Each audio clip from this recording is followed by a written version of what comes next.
And welcome to a sunny Latimer Park as Kettering Town play their second home league game of the season. You're listening to Poppy's TV Audio, sponsored by Elgood's Brewery. Kettering come on the back of 2 successive away defeats and hope to put things right tonight against Chester FC. With me this evening, as usual, is Ed Palmer. Good evening, Ed. Good evening, Paul. How are we? Absolutely average. Yourself? Yep, not too much better than that. Recovered from Darlington?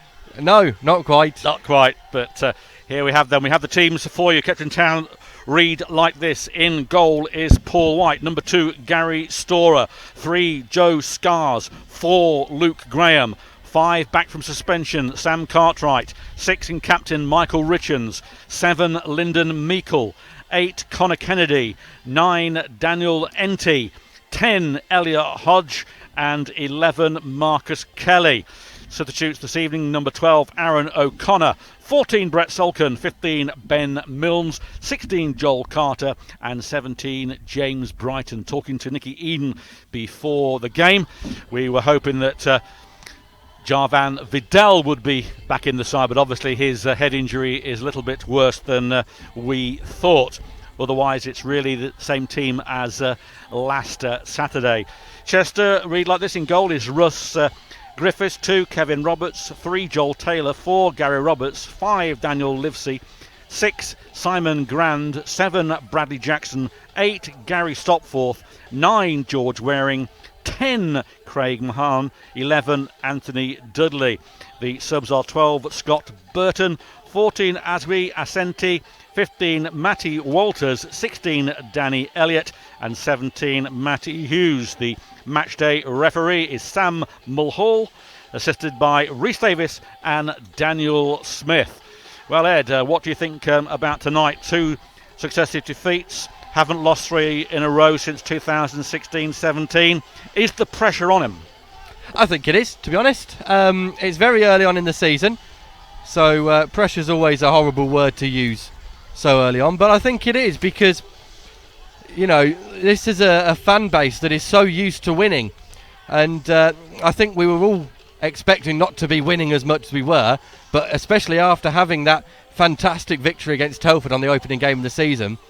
And let's be honest, apart from after we went 1-0 down at Kings Lynn, the performances in the last 2 games haven't been great either.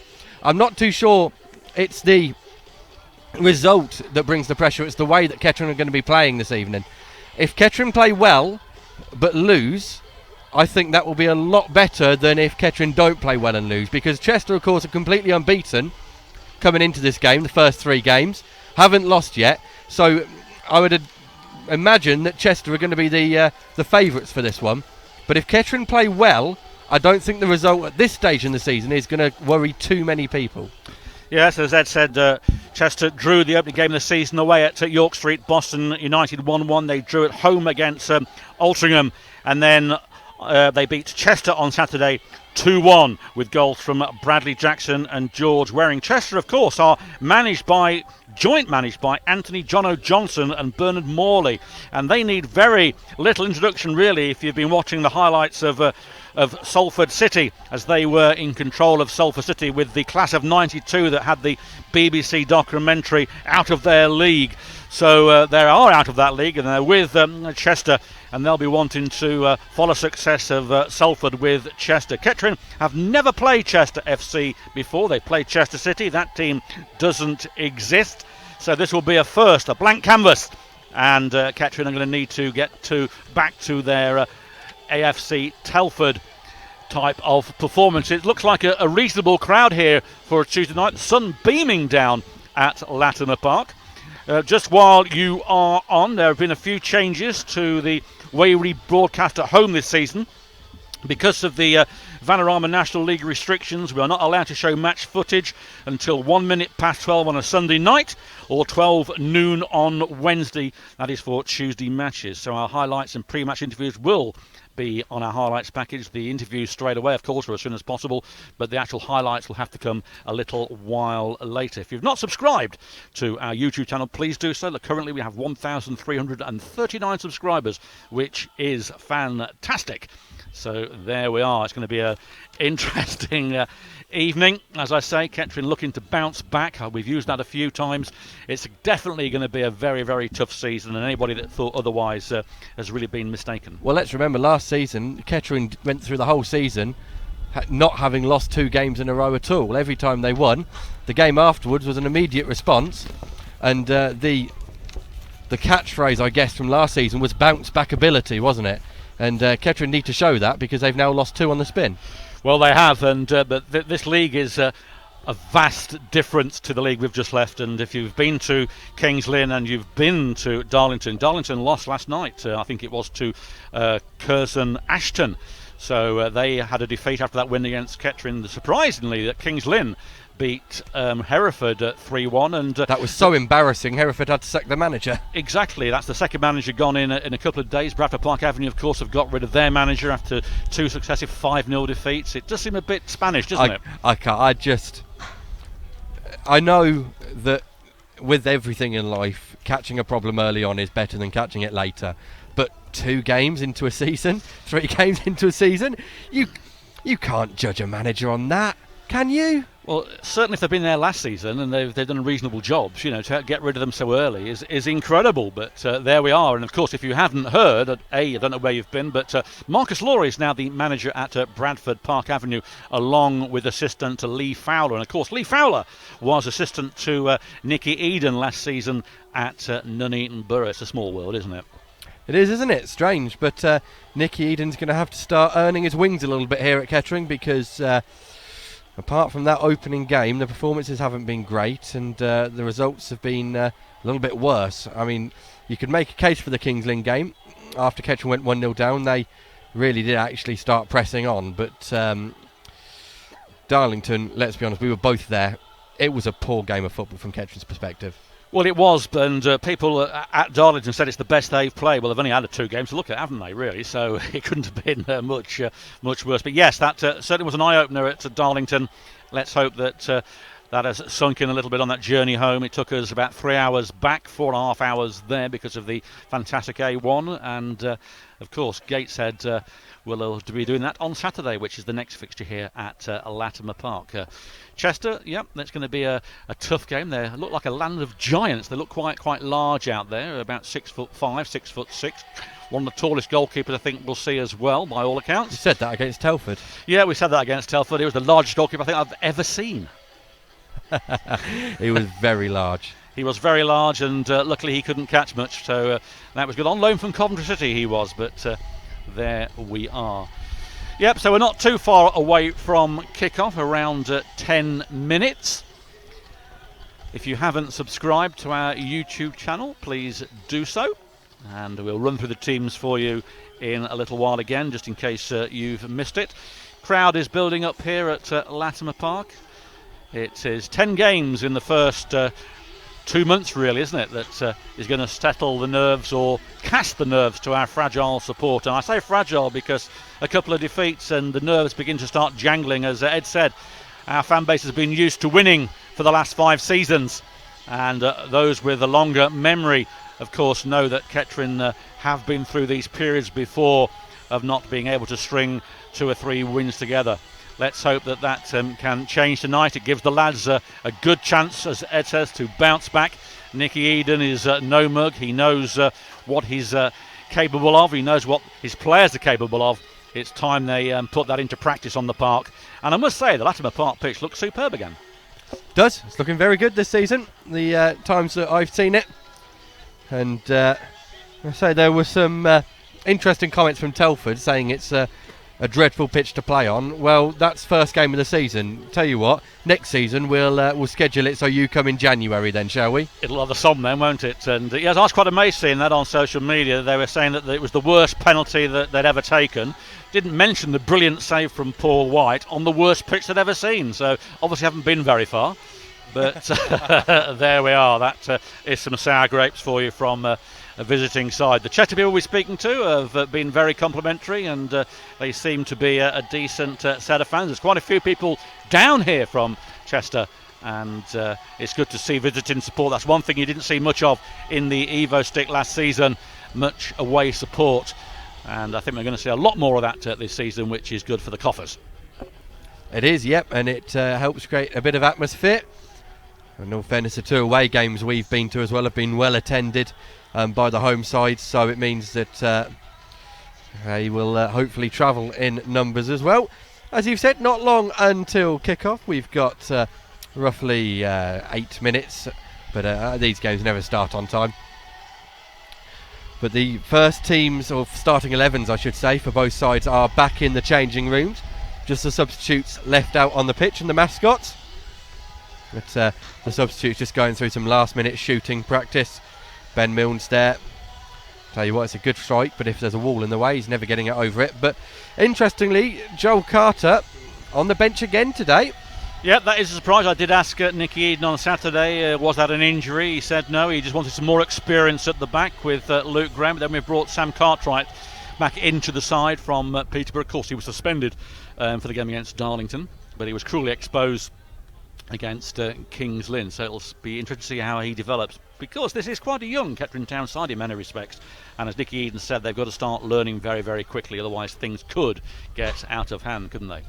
They could, and it is very much throw you in the deep end, see if you swim. And for a few of these players, they're going to have to start treading water very quickly, or else they will be going under, so to speak.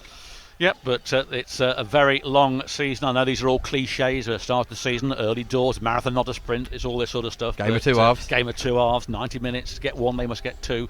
You know, I know it's all cliches, but it's true as well. You know, we've got to take this adapting to this level of football and really progress if we can. For me, you know, I mean, I always said if we could finish mid-table, or you know, that would be great. To be honest, survival in this league is a must. Really, if we are to progress and get back into the National Conference or National League Premier later in a few years' time. Any thoughts of that this season, I think, are out of the question. Oh yeah, and maybe even the next season as well. This is going to be a long-term thing for Kettering. It's now, after our initial, we must get up the leagues as quickly and as efficiently as possible, it's now very much, let's just keep the support, let's keep the team ticking over, let's get all the improvements we need to get in done. Let's proceed with the new ground, however that may proceed, and then let's look at moving forward with the leagues. Let's spend a few seasons just building a club, building a team for a little bit. Let's, like I say, the last few seasons we've been able, you know, it's been no secret that we have had a big budget, not the biggest budget in the league, but a big budget. We will not be having the biggest budget in this league anywhere near it.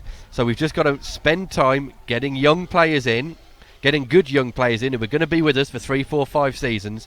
And then once we've got those in, we can actually start to push a little bit harder. Yeah, we can. There's also some ground improvements that need to be made by March. Those, of course, have to go ahead and will be completed. One is extra seating, stand and turnstiles. They need to be done by March. So hopefully that will happen. As we're speaking, the mascots are all out there. They're the under-10 academy sides at the moment. They came in the studio beforehand with Phil Wade to have a look around the studio. They're all out there with their flags. The team's obviously coming out the tunnels in a few moments. The tunnel in a few moments. Sun beating down here. It's a level 42, isn't it? The sun beating down. But there we are. It's very nice. Crowd is in. It's a fair crowd here. Don't think we're over 1,000, but we're not too far away. Chester playing in all blue. Kettering, of course, playing in their black and red stripes. And Chester are in the tunnel. Kettering haven't come out yet. Flags waving over. Neil Griffin is running over. Well, I say running. He's strolling over the pitch. That's our secretary, of course, getting everything under control. It's still very, very early doors to everyone here at Kettering. The Vanarama is quite a strict set of rules to follow, and we are still learning as we go here at Latimer Park. But a very, very nice evening indeed. Kettering now have just appeared in the tunnel, unless my eyes have deceived me. No, I can see some black and red stripes. Well, there we go. So we'll be on the park in a few moments. Well, I've just heard over the tannoy some breaking news. we can now confirm that Kettering have completed the signing of Alex Nimley and should be available for Saturday's game. Yes, that was always going to happen. Nimley played for Manchester City, believe it or not. Just one game, but he played for Manchester City. He was on loan at Crystal Palace, Middlesbrough, and someone else, but he's been in Honka in Finland for... He doesn't smell that bad. Well, you said that, not me. But yes, so Alex Nimley will be available on Saturday, and he was very good during pre-season, linking up with Daniel Enty. So we'll obviously see him. We've been waiting for international clearance. So the teams are coming out onto the pitch. Chester coming out first in this all blue kit with white trim down the shoulders and sleeves. And Kettering being led out by Michael Richards in their traditional black and red stripes, black shorts, lining up over the far side here. Gary Foreman's just crept up the stairs as we speak with his team sheet. And we'll be joining Ed and myself for the first and second halves. So you've got a trio of commentators today, and I will run off in a few moments and satisfy my throat with some water, because been a bit croaky the last few days. But let's see what's going on here. Yeah, they're going through traditional handshakes have been taken. Kettering just coming over to finish off their last bit of a warm-up. And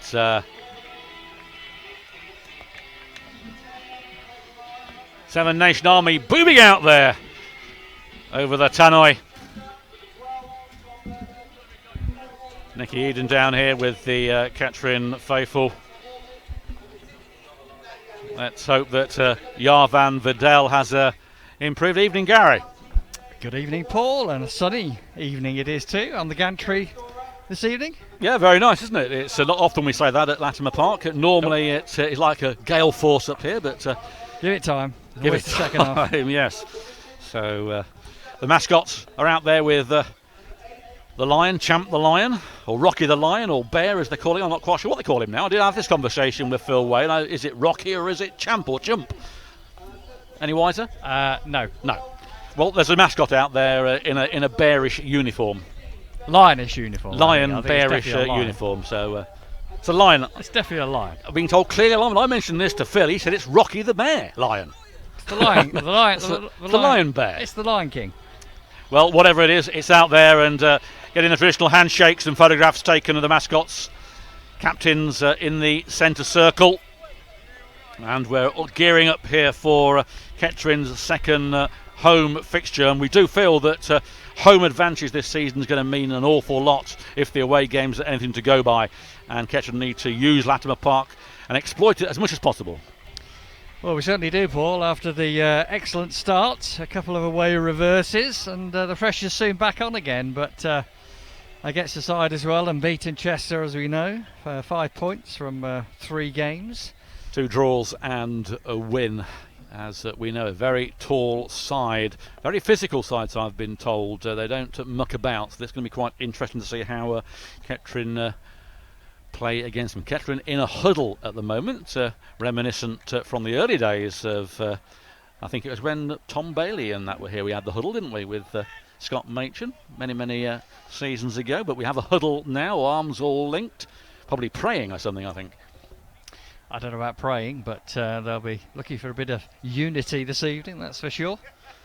Well, it looks like that Kettering will be kicking from left to right. And I'm going to be thinking that we're going to be playing 3 at the back with Luke Graham. And just waiting to see how the Kettering have broken out of the huddle. And looks like Gary Storr is actually at right back. Luke Graham is indeed slotting in at the centre half position. But it looks like Joe Scars is actually going to be playing left back. So it is a more conventional still 4 at the back for Kettering, as it turns out, which is a little bit of a surprise, but there we go, and we're underway. And Chester hoisting the ball forward, and Luke Graham gets his first taste of the ball, clearing header, which Gary Storer completes, clearing the ball forward, but straight back into the midfield, and Michael Richards has been penalised for a foul. near the halfway line.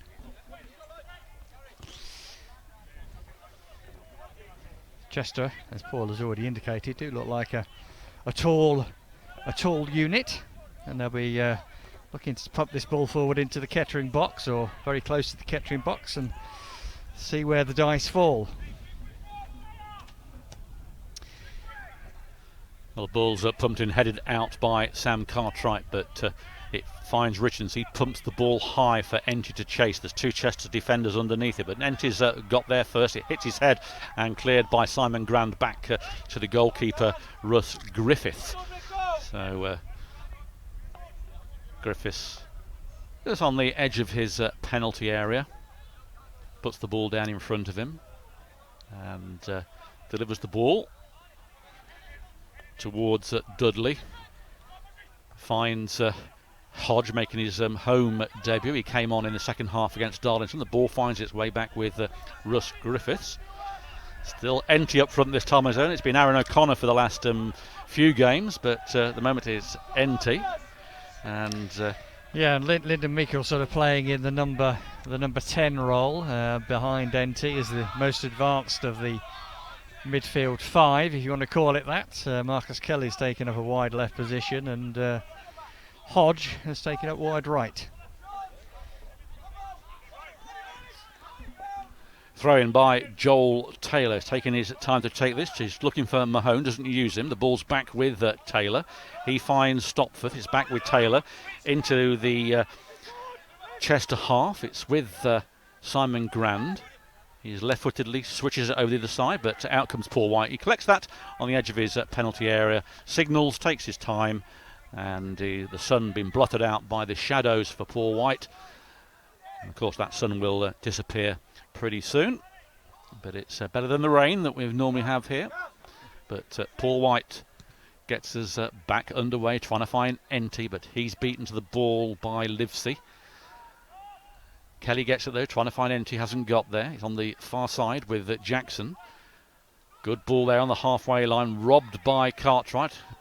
Number 9 there, Waring thinks it's a foul. It's not. A good ball here. If Hodge can keep this in, he can. Hodge here on this right-hand side comes inside. He's got Storer with him. Storer enters the penalty area. Storer comes in, puts the ball square. There's Kelly, and he leaves it for Richards. Shoots. It's a ricochet, and that goes for the first corner of the evening towards Kettering. And it's going to be Kelly to take this on the right-hand side of the Brian Martin's Pallets side. Good start there for Kettering. Looked quite useful. Hodge making an instant impact with Storer. Storer get into that penalty area. He just dragged his pass a little long for Richards, which enabled the block shot. In comes Kelly. Goes to the near post. There's a bit of confusion there, and the goalkeeper goes down on his line and stops the ball from entering the net, to the disenchantment of the Kettering fans behind there. Yeah, I'd like to see the Kettering players attacking the ball more. It was a decent corner in from Marcus Kelly, and it just looked a little bit static, and when there was a half chance it fell to the keeper just to mop it up really, but need to attack the ball more better. Stopforth for Chester puts a loose ball, finds Joe Scars. Scars plays it back to Paul White. Paul White towards his right-hand side, levers the ball high towards Enty. He wins that, can't find Meikle. It's pumped forward by Roberts into Kettering's off, won by Cartwright to Meikle. It bounces off Meikle, he controls it. Good ball to Richards, then he pumps it high. Taylor should get underneath this, he does. And that's going to run out for a Kettering throw-in, shepherded by Storer, wearing the number 2 shirt this evening. And Storer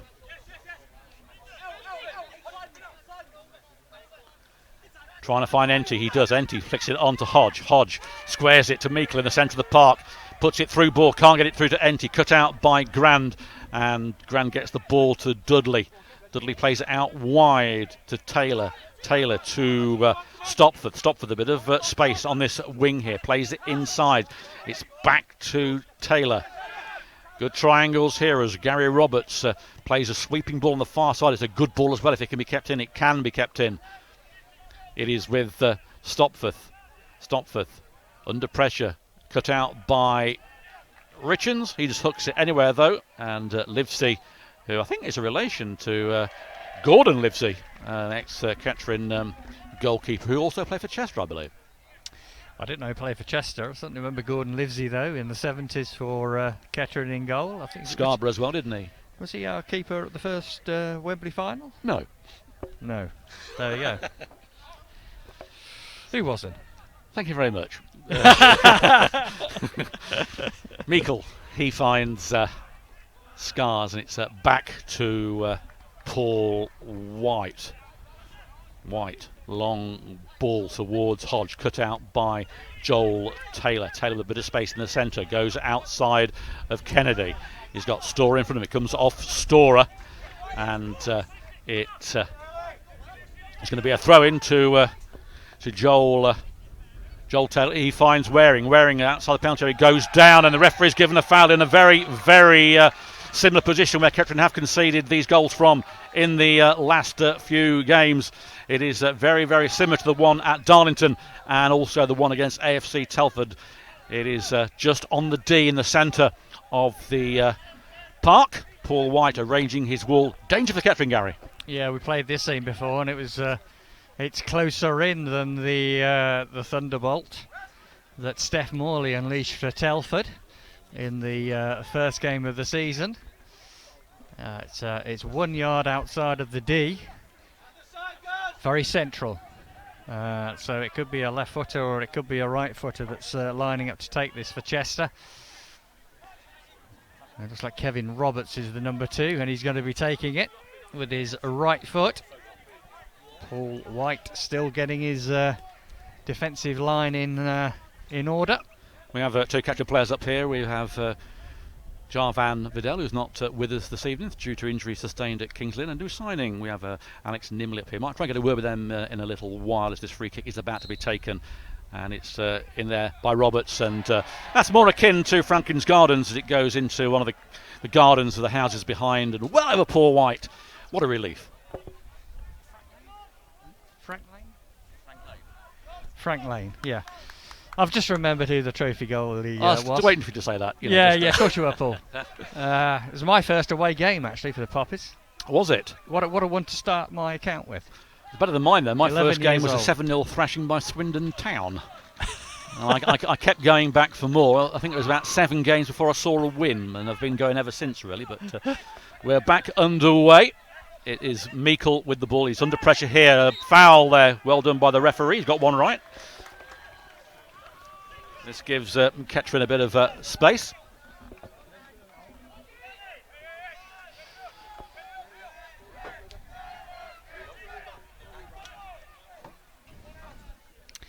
The shadows are already started to lengthen this evening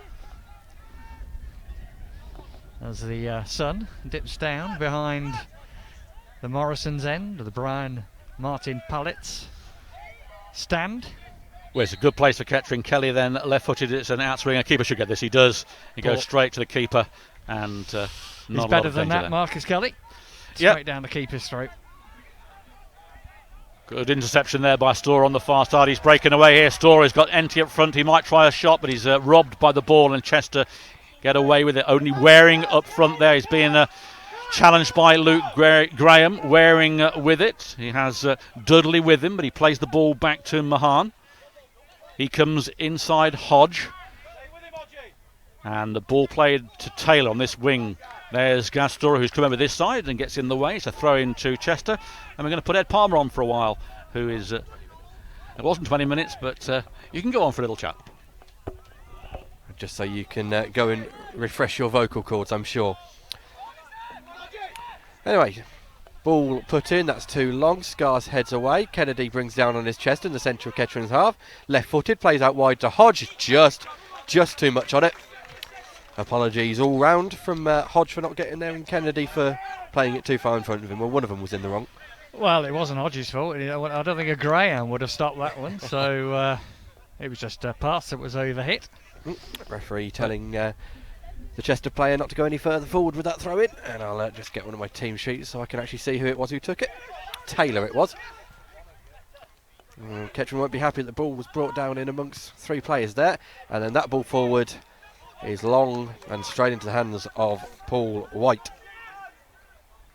10 minutes gone then, still 0-0. You're listening to Poppy's TV audio, sponsored by Elgood's Brewery. Paul White then bowls the ball in front of him and kicks long, looking for NT again. Can't win that header. And Mika was never going to win that header. Flicked on. Scars in his more natural left-back position. Plays the ball forward. Headed away by the back line again, but only out for a throw-in in front of the Burton Park Wanderers stand. Scars takes this one. Not seen Connor Kennedy's long throw as of yet. Whether we'll see it against a big physical side is yet to be seen.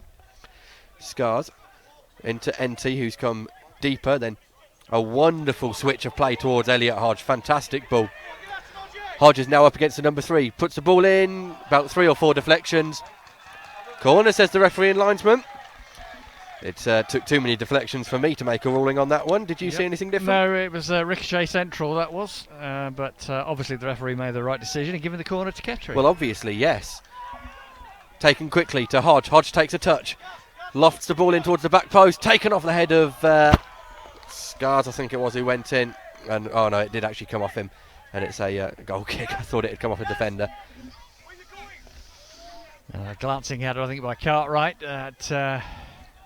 Showed a good promise there, rather than just putting the corner in as normal. They've not had any joy in the first couple they've tried today. But well, that first one nearly did go in after that scramble almost on the goal line. Well, yeah, if they'd attacked the ball a little bit better, as I said on the commentary, Ed, that's all it probably would have taken, and they would have been Johnny on the spot when with a tap in, but it wasn't to be. Graham wins the header, but he only flicks it on towards Dudley. Dudley back to Marn. Marn robbed by Gary Storer. Good clip towards NT, who holds the ball up, flicks it into Meikle, who'd come a little bit too close than NT wanted, and the ball is hoofed high clear. Gary Storer gets the head on it, and it will be left for a Chester throw-in, which Marn wants to take quickly. No, he leaves it for Joel Taylor to take.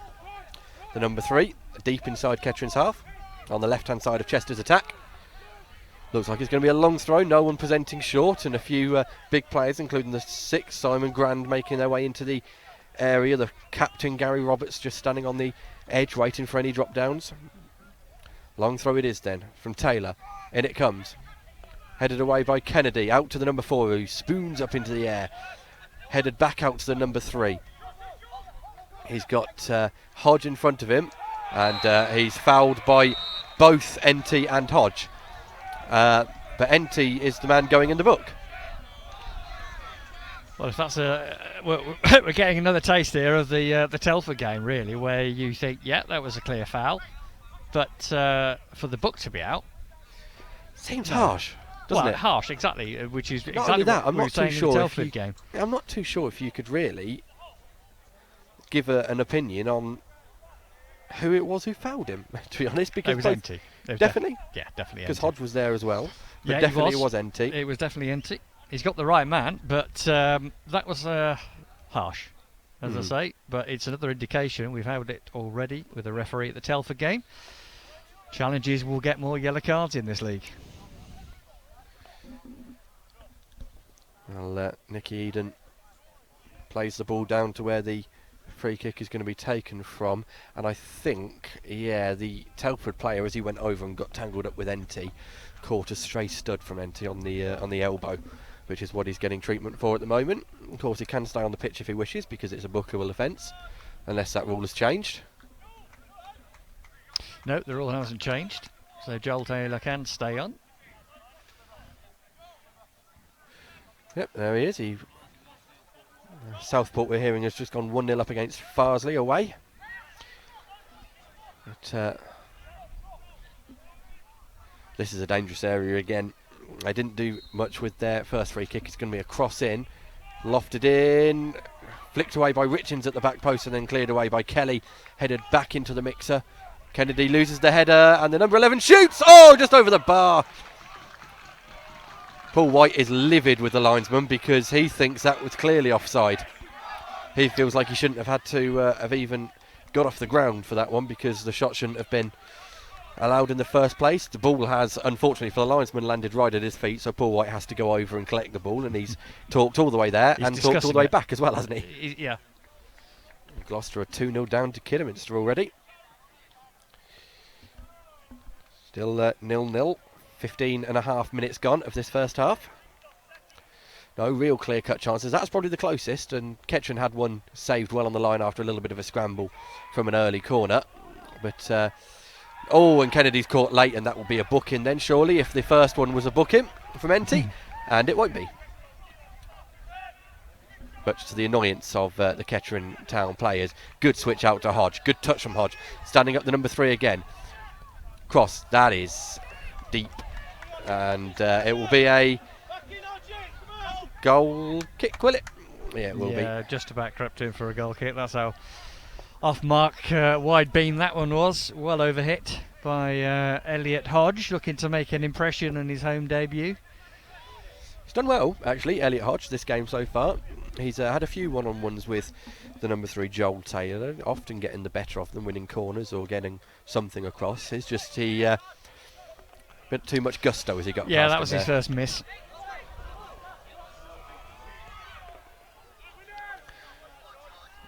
Graham, good header up to Enty. Good header again. Hodge can't get there ahead of the number 3. Richins cuts that ball out, gets to Marcus Kelly, who has a touch at this. And Meikle's offside, so he doesn't play him. Kelly's still going. Kelly out to Meikle now on the left-hand side. Meikle back onto his right foot, lays it off to Marcus Kelly. Taylor takes a touch, gets it caught under his feet, plays it back out to Meikle again. Meikle onto his right foot, lays it back to Joe Scars. Joe Scars, good ball in. Kennedy's there. Keeper drops it, gets it at the second attempt. Good move from Kettering, very good move. Decent cross in the end. I thought he'd got a bit too static initially with the interplay between Meikle and Kelly. But when the cross did come in, it was a good one. And Kennedy making himself known to the visiting goalkeeper, Russ Griffiths. Kicked out of his hands, Griffiths. Graham and the number 9, that's Waring, having a real battle there. Good ball from Hodge out left to Marcus Kelly. Kelly still going at the number 2, still going Marcus Kelly. Has the ball nicked off him, and he gets the ball back to Scars, who hesitates a little bit, and he allows the Chester man to nip in front of him. Thankfully the ball's poor and Kennedy gets in the way, but can only head it to Roberts. Roberts the number 4. All the way back to Russ Griffiths. Griffiths kicks first time long, looking for the big frame of Waring, and that's a free kick against Waring. Not overly sure what for, but Kettering have got a free kick in their own half. Yeah, minimal contact, but the referee obviously saw something of the displeasure, but nothing in it.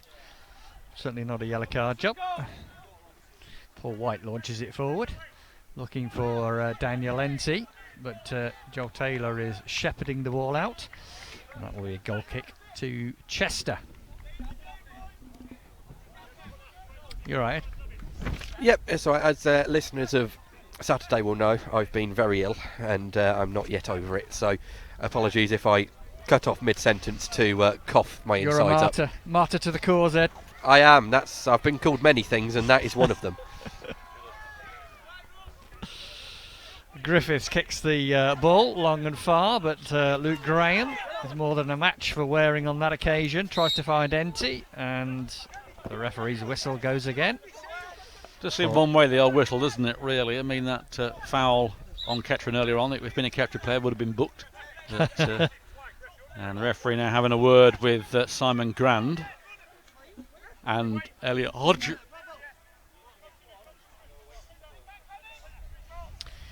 Can't quite hear what the referee's saying. But he's saying, when I give a free kick, you need to retreat. That's what he's saying. Your hearing must be very good, unless you're lip reading, are you? A bit of lip reading. That was clearly what the message was. Hodge didn't retreat and had the ball kicked against him.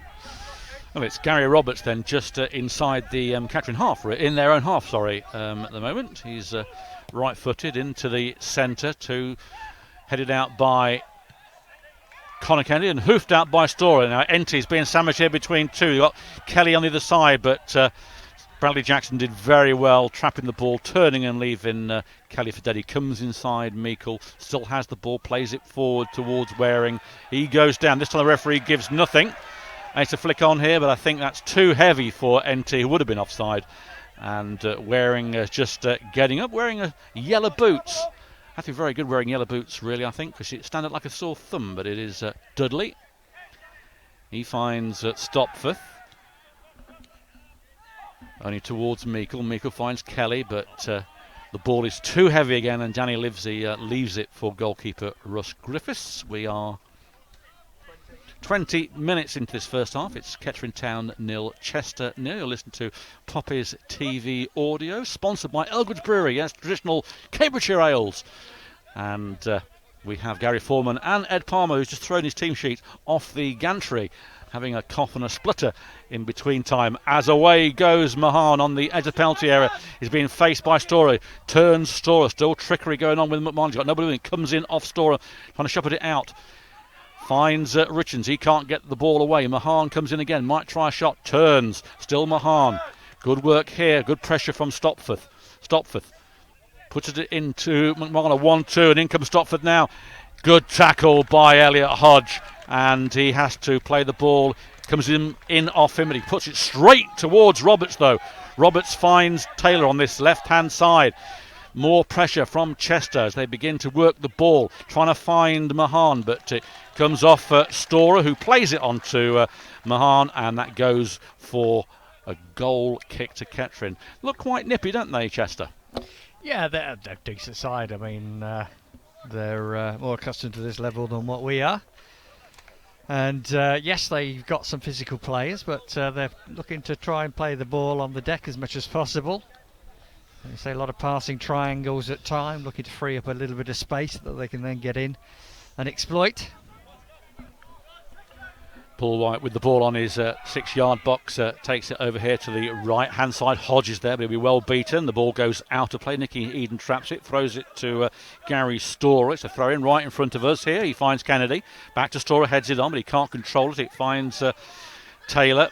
Intercepted by Kennedy, but he can't control it. McMahon can. He turns Kennedy. McMahon running with the ball, puts the ball through. Cleared by Cartwright. He finds Storer. Storer plays the ball to Connor Kennedy. He's trying to find Enty. He won't reach him. And the ball is played back to McMahon. Headed on by Kennedy, and that goes out for a throw-in as the ball almost reaches us. Ed Palmer desperate to get his hands on the ball. He hasn't had it for 4 seasons, and he's getting a little bit perturbed, I think. The ailing Ed Palmer, just not 100% at the moment. Darlingtonitis, I think it's called. But it's headed on by Dudley. It's a bit of head tennis as Luke Graham joins in. Hodge tries to clear the ball, but only gives it to Taylor on this left-hand side. He goes wide, beats Storer. He's going outside the penalty area, puts the ball in the box, headed out by Scars, only towards Roberts. He tries a toe punt of a shot, really, and it goes over the stand. That's just gone over, and 0-0. Kettering are defending well. The one thing I'd like to see, though, is that when they get on the ball, they're sort of a little bit panicky still. They're getting rid of the ball, and when they've actually got a second or two that they can take to look up and find a Poppy's player, they're sort of clearing too soon, and the ball's coming straight back at them. But it's a better performance already than the last two that I've witnessed. So that's got to be a confidence builder for Nicky Edenside. Almost got the ball again, but it just avoided my my team sheet and board. But Gary Storer with the throw into Richards, he flicks it on, but that goes out as he was trying to find Enty here on the right-hand side. It's going to be a Chester throw-in. Don't forget, on Saturday, Kettering are at home once again at Latimer Park against Gateshead. Another long journey for a side from Tyneside or Teesside or Wearside. Which one is it? Good question. Tyneside, I would have said. Tyneside, I would have thought, yeah. Yeah. Be interesting to see how many of the Heed Army travel down with their team on Saturday. Not many, I suspect. On past experience, no. It's intercepted there by Enty. He's fine Richards. Richards in the centre, plays it out wide towards Kelly on the far side. Kelly will do well to trap this. He does off his chest. He has Roberts in front of him. Plays it back to Scars. He finds Meikle. Meikle left-footed, now right-footed, puts the ball in. It finds Kelly. Kelly comes through here. Might try a shot, comes off and goes for a corner as Kelly's strike was blocked. Another corner to Kettering as the Kettering crowd begin to get behind them. And another good forward move from the Poppies. What can they create from this? Good link-up play again between Meikle and Kelly. Two players that are certainly used to playing at this level. And another corner. This time, though, it'll be on the far side. So Hodge is trotting across. And you would think this is going to be an in-swinger. Hodge, in-swinger it is. Headed out by Roberts. It goes well out, and Meikle has to chase back into the almost the halfway line. He pumps it back in towards Cartwright, but it's met by Connor. Heads on to Neaty. He's beaten to it, and Dudley plays the ball back. And Dudley receives it on this left-hand side. Now he's got space to run. He's over the halfway line. Plays it inside to McMahon. Mahan feeds it through. Good work here. Cartwright intercepts, but only gives the ball to Stopforth. He plays it out to Mahan. Comes inside Storer, still with the ball. Seen a lot of it as Mahan. He now puts the ball wide. He finds Stopforth. Stopforth feeds it. In comes the ball. It's going to be a back post. Paul White comes out here. Does well. Paul White falls. Collects it very well. Juggled a bit with it under pressure from Waring. Did very well, Paul White. Releasing the ball quickly. Now it is Scars with some room to move. Over the halfway line, he finds Meikle. Meikle got Kelly in front of him. He's got Nita with him. Enty, he turns but loses the ball. No, he retrieves it. Does well. Gets the ball back to Scars. He finds Richards on the halfway line. Richards plays it to Enty. Heavy touch there by Enty. Controls it though. Still with the ball. Plays it back to Connor Kennedy, who does a double shuffle. Plays it back to Cartwright. He squares it to Graham. It's in Kettering's half now. Graham with a bit of space to move the ball if he wants to. He's gradually moving up the park. Plays it long for Enty. But he's going to lose this ball. No, he does well, does Enty. And the referee has given a foul again. That's a weak decision by the referee. And Chester get away with that. Enty not happy with that. But was that a foul? It was for me. Yeah, it was a push for me. I won't have that. Looked quite clear to me. A push on the defender by Enty. Throwing his weight around. Russ Griffiths with the free kick. And that goes straight out of play. That's pretty poor from the keeper. Getting a bit of a stare from the managerial duo in the dugout there. It's going to be Storer with the throw-in. I think he was aiming for him. Storer back with it to Graham. Graham pumps it forward towards Enty, but that's not going to reach him.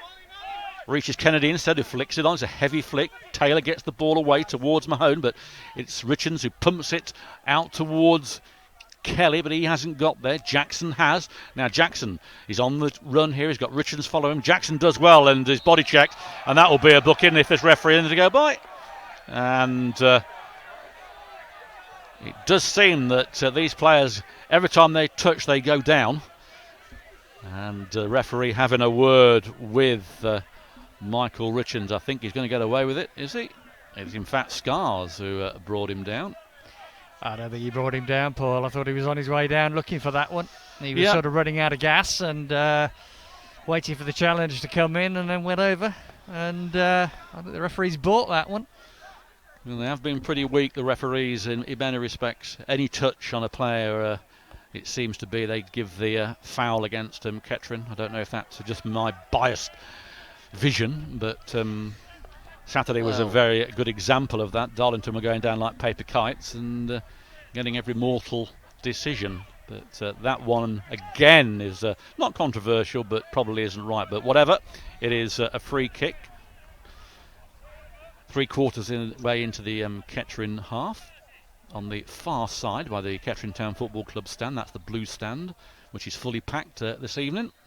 Referee blows the whistle. It's Roberts puts a low ball in, cleared by Richards.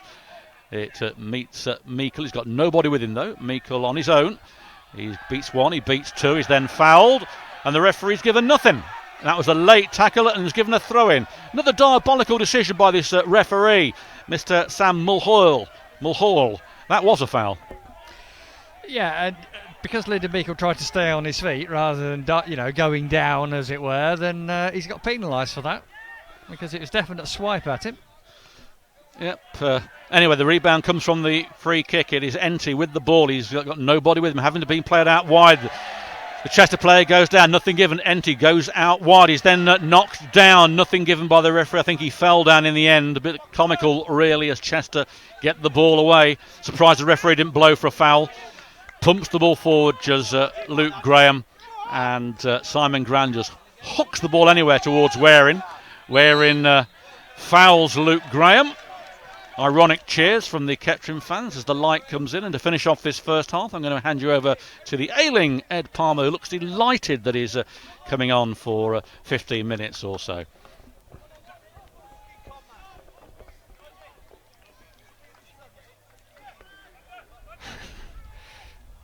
Michael Richards making friends with the Chester bench there. I think he is, isn't he? Oh well, I think he's just been called a con man by the Chester manager. Free kick went long, headed away anyway, and it's with the two Kevin Roberts to punt away long, which it is. Cartwright's underneath it. Punts it right at Scars' chest. He didn't appreciate that, but he's done well, Joe Scars. And up and under by Richards, and then Kelly, surprisingly, winning a header. But it has gone out for a throw-in. Throw-in for Chester, halfway inside their own half, in front of the Burger Bar. Flicked on. And played back. Kennedy gets a boot in. And he's going to bring the ball away now to Richards. He's sold him short, but Richards has done well. Richards is still barrelling his way through, although now he's had the ball pickpocketed. He's offside. Yeah, you can see that from back here. The Chester man. Good 3 or 4 yards in front of the line or behind the line, depending which way you face him. Didn't need VIR for that one. No. The floodlights are on, incidentally, albeit a little bit dim at the moment because we've still got quite a lot of natural light. But come the second half, they will be in full flow. Paul White with this free kick then, in front of the Kettering Town Football Club stand, the middle of the three if you've been to Latimer Park. Long kick, that's overhit, is it? I know, it's had to be headed out, and it's found Marcus Kelly. It's a good kick from Paul White, forced the defender to do something. Ball in, over Hodge, and it's come out to Storer. Storer brings it on the chest, shoot, not on his left foot, and Storer's given the ball straight away. Great work from Richins, but he can only get the ball to the Chester number 2 again, who clears down the line. Scars can't keep in, and it's a Chester throw-in. Paul White bellowing shape from his own area, making sure that that back line is tight. They've not played badly, Kettering, actually, this first half. Certainly been better than the Kings Lynn and Darlington games. Throw in, taken long then. Cartwright gets there, puts a boot through it, only finds the 8, which is Stopforth. Now out to Roberts. Roberts' ball forward is deflected off Meikle and well controlled by Marcus Kelly, who lays it back to Scars. Scars hits long again. He's hoping NT can do something against the 5. He's forced the 5 to put it out for a throw-in on the halfway line, though. Not an awful outcome. And Joe Scars has nicked about 15 yards from that one. Scars gets it back from Meikle, and he's now going backwards. Has to go to Sam Cartwright, who's had a good game. Plays along the line to Luke Graham. Luke Graham gets a touch. And then gets a shout from Hodge. Great ball from Luke Graham towards Elliot Hodge. Touches a little heavy, allows the number 3 in, but it gets to Connor Kennedy. Kennedy plays a ball over to Kelly. Well, and the 7 eventually spoons the ball out of play. It's going to hit the Burger Bar. Oh, it doesn't. Good hands from a gentleman who's just sacrificed his chips. Scars to Meikle. Meikle looking for an option. He's not really got anything at the moment. Scars is still up there. Meikle goes onto his right foot. Now back onto his left and plays back to Sam Cartwright. Inside the Chester half though, Cartwright, who pumps it into Hodge. He's had the ball nicked off him. Richins is herring towards the Chester player, and you always get a little bit scared when Richins does that. Good touch from him though towards Hodge. Hodge loses the ball. Storer does enough to get it back. Kennedy gets the ball only to the 8 Stopforth. Now it's with 4 who clips out wide right. Brought down by 7, which is Jackson. Jackson, ball in. Good header away from Sam Cartwright, sorry. Laid to Stopforth. Stopforth, good challenge that from Elliot Hodge. And he gets the ball to Meikle. Meikle plays it into Enty. That's an awful ball put from Meikle. Scars cuts out the clearance though. And now it's brought down by Kelly with a bit of space on the left-hand side. He's right on the touchline. Into Meikle. Meikle now still a bit of space. Meikle tries to play it through to Kelly. Great ball from Kelly. Cut back, he's offside, says the linesman. And a good move that from Kettering. That was an albeit tighter call for the linesman to make. Well, there doesn't seem to be much protesting from either of the Kettering players. So, good call, but good move again from Kettering. They're growing into this. Yeah, a good link-up play again. It's those two people have mentioned it a few times this evening for Kettering, Meikle and Kelly, experienced heads. Unfortunately, the linesman flag, though, interrupted on that occasion. Griffiths clears the ball long and high, and it's come out to Johnson on the far side, sorry, Jackson on the far side, who wins a throw-in, which Kevin Roberts will trot forward to take.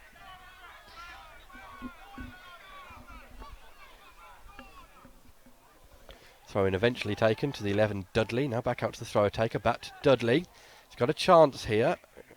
Ball out wide right. Kelly's got to do some defending now. Does the defending well, and deflects it out for a throw-in deep in the corner, which Roberts wants to take. Come on, City, is the cry from the Chester fans. Yeah, a decent turnout as well. We were selling lots of programmes to the Chester fans this evening. There must be, well, good couple of hundred here, no doubt about that, possibly more. Good Kettering turnout as well, though, has to be said, for a Tuesday night. Yep. Throw-in, long, headed up into the air. It'll be a goal kick. It'll be a goal kick.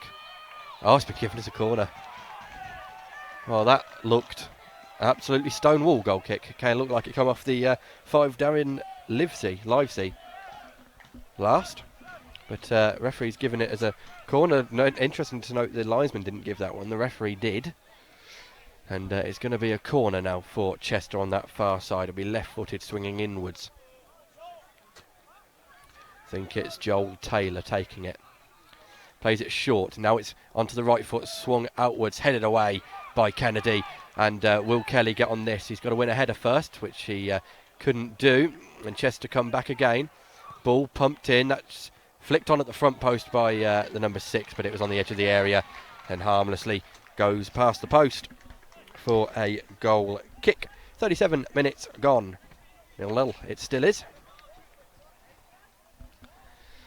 And it's quite funny, actually. Ed, one of the Chester fans on the table behind the turnstile as he was buying a programme, said, oh, what a interesting smell. He thought we had a chocolate factory on the go here. No. And, he's quite surprised when I pointed out it's Weetabix HQ just a few hundred feet to his rear. Okay, that's another 50 quid, please, Weetabix. Yep. Other breakfast cereals are available. That's a push in the back. That's a push in the back. Referee vigorously shakes his finger and says no. Meikle closing down the Chester player. It's gone up into the air. Kennedy has got a chance on this one. Nods it out to Elliot Hodge. Just too much on the header, and Hodge can only put it out for a throw-in. He's impressed me, Elliot Hodge, so far this first half. Yeah, he's had busy, fairly limited opportunities. But as you said, it's much improved in performance all round from the Poppies this evening, which is good to see. And they're holding their own.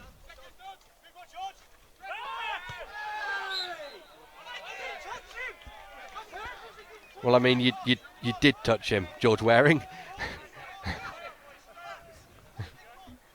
That's the second time George Waring that I've heard has been told to relax by his manager. Yeah, maybe he's getting a bit worked up, young lad, and just needs to relax. As the good advice really from the bench. You have to be careful. I think that's 3 fouls he's done. Yeah, still talking to the soon. referee as well, isn't he? It's always silly when you see a player talk himself into a booking. Ball clipped in, NT can't get the header, comes out to Meikle. Meikle wanted to shoot, but it was on his left foot and he didn't quite feel confident enough. Plays it to Joe Scars on the left hand side, halfway inside Chester's half. Scars to Meikle. Meikle has to find an option here. Clips it over to Storer. Gary Storer takes a touch off his knee to Hodge. Hodge turns the man well, wins a throw in. Good footwork from Elliot Hodge.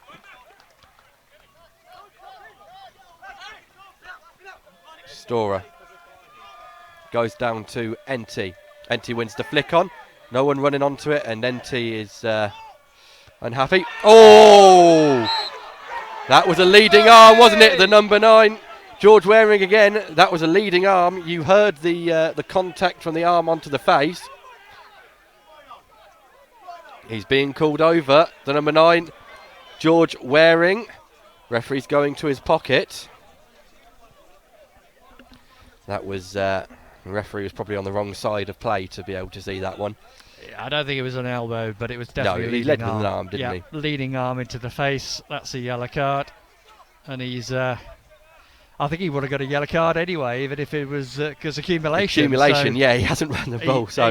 He's going to get away with it in some respects. And just receive a yellow card this time. It's a long talking to, isn't it, from Sam Mullall, the referee.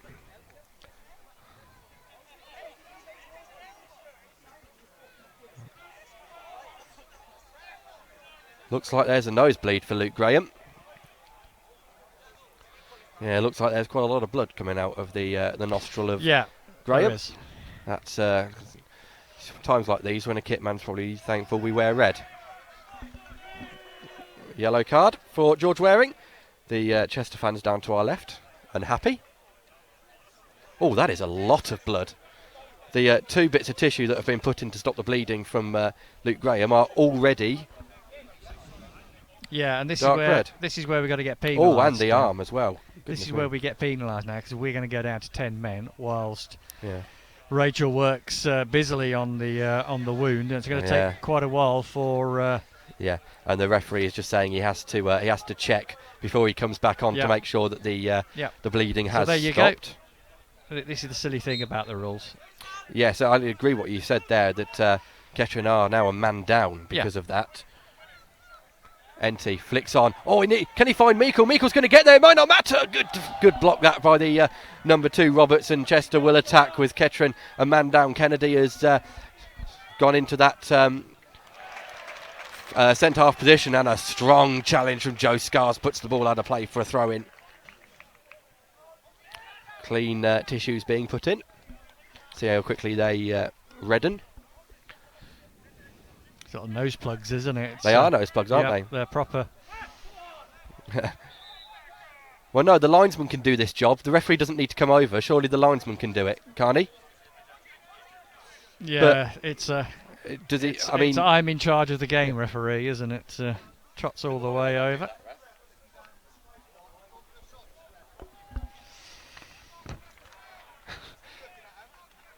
Yeah, you're looking at him all the way just see if he can spot a bit of blood so he can tell him to get off again. But fortunately, Luke Graham has passed inspection. Good. And, well, it wasn't there. The Chester player has used the referee running all the way over the pitch to his advantage, and Kettering are going to win a throw-in. Oh, the linesman was going to give that Chester's way as well. Goodness me. That would have been an interesting decision in front of a stand full of Kettering fans. Referee saved the linesman his blushes there. Oh, poor play from Kettering, and Chester come away. Well done by, is that Meikle? It is. No, it isn't, it's Kelly. I was just about to say they look similar. It's over Meikle's head, headed back, brought back down again by Chester, in the middle to the 11. And Cartwright this time against the number 9. Cartwright does enough to see the ball out of play for a throw-in. And now number 9 is wandering over to Luke Graham. It could be an interesting battle throughout the rest of the game. NT flicks the head on, so does Meikle. Chester have the ball back again. They're a minute away from time, although there's going to be some added. We have had some stoppages in this first half. NT brings the ball down on his chest. Plays it to Kennedy. Kennedy. Oh, it's a searching ball. There's just not enough on it. Well cut out by Joel Taylor. Although he nearly got himself in trouble with Elliot Hodge, and he's played the ball straight to Gary Storer. Gary Storer looking for an option. He's got a man on. Plays it to Hodge. Hodge step over. Does poorly, but actually keeps the ball. Probably would have been better if he hadn't have made that. NT back to Kennedy. Kennedy. Oh, Storer wanted it. Ball wasn't played. Kennedy back to Storer. Storer loses the ball, but it's straight to Meikle. Meikle, who may have a shot onto his left foot. It's a little bit too long there, Lyndon Meikle, and away comes the 7, which is Bradley Jackson. Jackson away on the right-hand side. Richins for company. Silly from Michael Richins. No foul from the referee. That is a shock. And that's 2 minutes added on to the end of this first half, says Malcolm Lewis. Ball played down the line. Graham puts the ball out of play with his nose plugs. That's what they are, aren't they? They are nose plugs. Plugs, yeah. Good Yeah. nickname.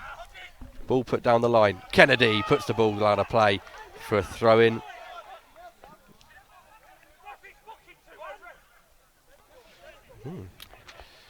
Referee getting some verbal encouragement from the Chester players. Yeah. Fair He's to had say. some from the Kettering players as well, to be He's fair. had some from, I think, nearly everybody in the ground at this point, including us at some point. He's, I think he'll be grateful to get in at half-time. Richards puts it out for a corner, and we're going to have one final go at this. Chester. Yeah, We've had need to 1 be on minute. guard. We need to be alert. We've had 1 minute of the added time, and Kettering have got to be careful because this is the area that Kettering have conceded twice already this season.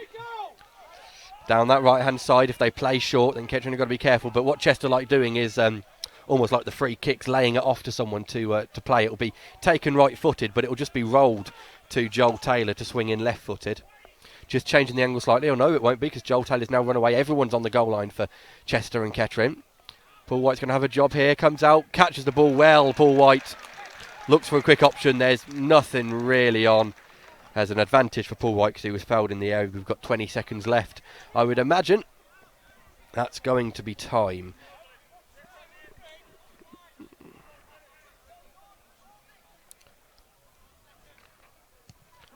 Kicked long. Enty can't win the header. To Scars. I'm just sort of trying to get to the half-time whistle here, but it's not coming. That's a foul. Is it? Oh, Kettering may have wanted an advantage there, but it's been brought back for the foul, and this really will be last chance saloon for both sides in this first half. As Quickly taken Taken to Hodge. quickly. Hodge Hodge, puts the cross ball in. in. Kennedy! Oh, he just couldn't muscle his way past Joel Taylor. Taylor marshalled him all the way, and it's gone out for a goal kick, and I'm sure when this is taken, this probably That'll will be be that. time. Yeah, I think they will be that, but quite inventive there from Kettering, just taking the quick one. Caught us on the hop, let alone the Chester defence, but unfortunately Connor Kennedy couldn't get on to the back post quickly enough. But yeah, I think the referee will be blowing up. There he goes. It will be 0-0. blowing up. I think, Yeah. a few of the players would be welcoming that at half time. I think we're queuing up to detonate, I think. Half time, it's 0-0 here at Latimer Park. Kettering started brightly, a corner being bounced around the penalty area before being landed on by the Chester keeper, and the referee is getting a lot of abuse from management staff and players of Chester. I'll tell you what, the Chester manager is going to have to be very, very careful. He was very animated with the referee as they're walking off, just being calmed down by Nicky Eden of all people. Before Chester had really their only chance of the game, or major chance, was when the forward broke the offside trap and unleashed a cracking half volley towards goal. Paul White, full stretch, couldn't get there, but thankfully for Kettering it went over the bar. And apart from that, it's been a game with few chances, but nonetheless a very, very exciting one. We're going to take a few minutes now just to relax and get our voice back. Join us again in about 10 minutes. Half time here at Latimer Park. Kettering Town 0, Chester 0.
Well, welcome back to Latimer Park. The Kettering team are back out onto the field. And I can see the Chester team getting ready in the tunnel as well. 0-0. If you only just joined us, Kettering had a chance early on with a corner that was scrambled about. Couldn't be turned into the back of the net. Chester not really troubled Paul White other than a few good collection from crosses. They did have a wicked half volley which whistled over the bar about halfway through that first half. But Paul Cook has joined us back up here, and we're admiring the smells, aren't we? No. Yeah, those Tuareg campfires unmistakable. This is unmistakably awful, isn't it? It's a combination of Weetabix and muck spreading, I think, is the aroma wafting over Latimer Park. Yeah, it was pure Weetabix first half. Quite enjoying it. I am a bit of a Weetabix man myself, but yeah, muck spreading second half. Well, the poppies are out on the pitch. Park, but no sign of Chester. Brett just goes into the home dugout. Still no sign of Chester. No changes, it looks like, although Aaron O'Connor. They're a bunch of divas, aren't they, Chester? Oh, you've got one in. Can't resist that one. It's not. Beautiful city if you're ever up that way for the away trip to Chester. Lovely Roman city. Go and enjoy it, spend the weekend. It's a wall city, isn't it, Chester? Full of antique shops, if I remember right, and delightful hostelries as well, I believe, serving traditional ales. A bit like Elgood's Brewery, who sponsor. Indeed. I don't think Elgood's are quite so well represented in Cheshire, but you can give it a go. I'm looking forward to it, actually. We've got two very famous Roman cities on the horizon this season. I've already booked up my weekend for York in January. Looking forward to that, as long as the match isn't postponed. Yeah, for not being to York, it's the last season. We'll probably go to the Kit Kat Stadium, it was called, or Bootham Crescent, or... Well, who knows where we're going to be, because York was supposed to have moved in at the end of last season to their new purpose-built stadium. However, the snagging list is making sort of a house move look like a little bit of a kids' play, because they're still not in. And I think they're rescheduled at the moment to be in before Christmas or around Christmas, but who knows?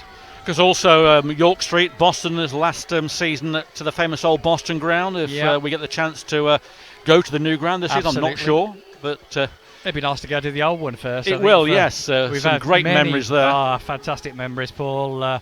Home and away, especially around Christmas time. Boxing Day, New Year's Day. Ernie Moss making his comebacks now and again at Boston, scoring goals like a seasoned professional. There have been some great times at Boston, but those days are going to be changing as York Street's going as well.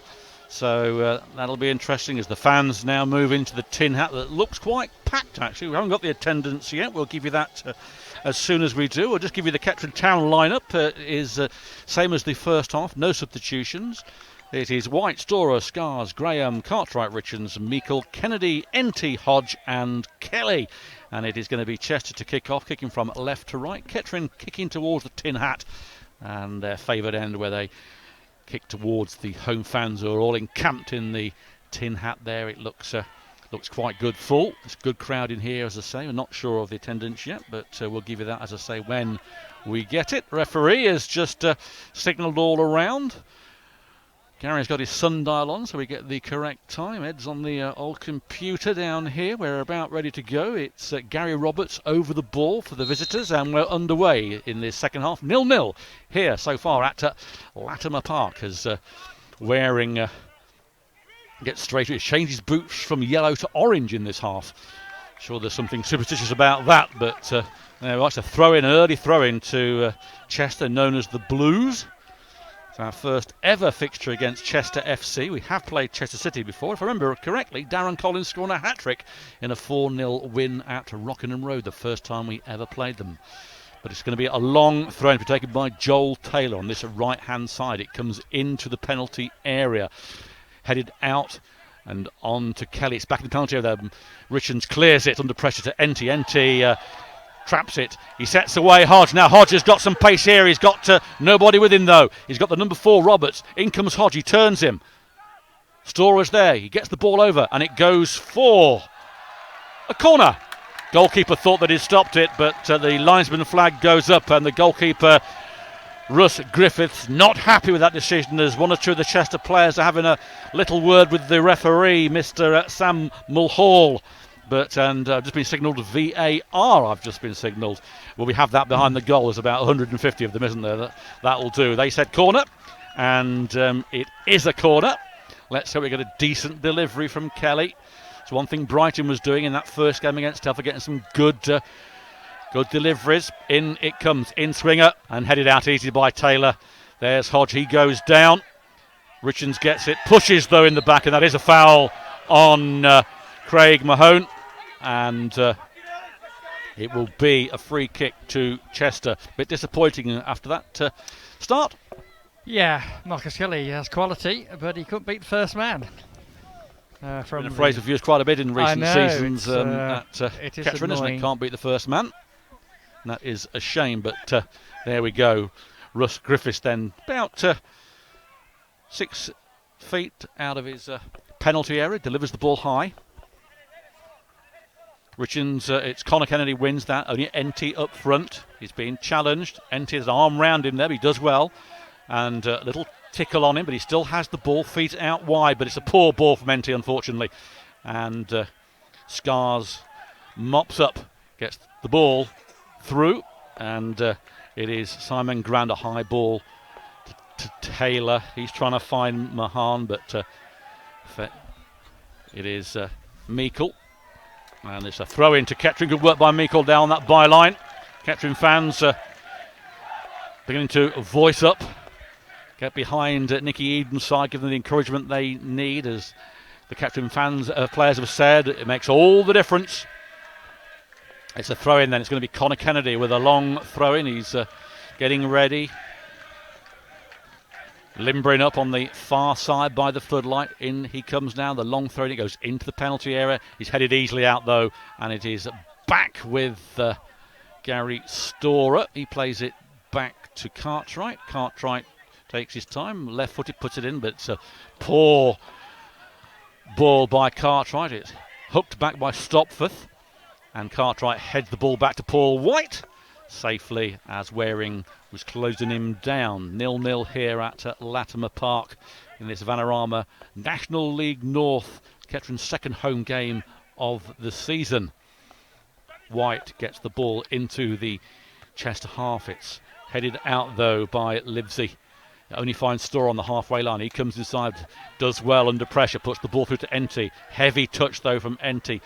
Finds Richards, he finds Meikle. It's in the centre circle, played back to Luke Graham on the far side with that nose injury in the first half from Waring. He seems to be recovered from that. He plays it out to Hodge. Hodge mistimes the ball and then fouls Mahone in the process, and resulting in a free kick on the far side. Nice moon out here on the left hand side, nice and large.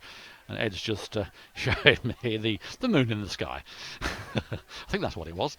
But a nice full moon we have here, yes. Yeah, we don't want to see an Ed full moon. No, we don't want to see an Ed moon, do we? No, it's a nice moon here, and it's a very, very good evening here at Latimer Park. Nice floodlights now. It's certainly a lot brighter than it's been in past seasons, which was a requirement of the league. Luke Graham heading the ball out only towards Roberts. Roberts puts it in, but it's cleared by Richards. It goes high towards Enty, the only player up, but there's Livesey underneath it. This time Hodge gets the ball, feeds it well. He still has the ball, but it's a poor ball by Hodge, and too light. And it didn't reach Kelly, it reached Jackson. Long ball here, but robbed by Richards. Referee says play on. There was a foul on Dudley, but away goes Bradley Jackson on this right hand side. He's got Richards with him. Ball comes in towards the back post. There's Storer. He heads well, gets the ball out to Hodge, who's gone back towards the corner flag. Hodge looks up, but just fires it towards Simon Grand. He just fires it towards Richards. A bit sloppy from both sides there. It's gone behind Kelly. He needs to adjust, get to the ball. He does. There's nobody with him. He's got 3 round him at the moment, and he's obstructed. Referee says no way, and the ball goes out for a throw-in. Yeah, no way. Referee got that one right. Well, he's due one to get one right, isn't he? Yeah, it's a law of averages, I suppose, Paul. Bradley Jackson then, he does well, gets the ball back to the I think it is Danny Livesey. It's Simon Grand, in fact. He was a very long ball for Craig Mahone to try and get to on the far side by the corner flag, but well shepherded. He goes out for a throw-in, and that is Storer, who's had a good game tonight, Gary Storer. Pinching a few yards there with a throw-in, as people do. He's trying to find a Kettering player. He can't. Finds Joel Taylor instead. It is back with the number 8 who goes down. That's a free kick.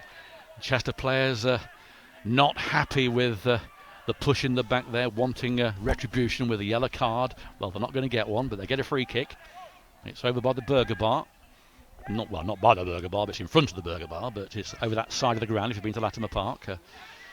Yeah, get all your burgers over there, and hot dogs and various chips. And been doing a roaring trade this evening. Are Very they? busy before kick-off. And Good. Certainly at half-time. Well, that's what we want to see. It's a free kick then, and only leaving Kelly up front and NT.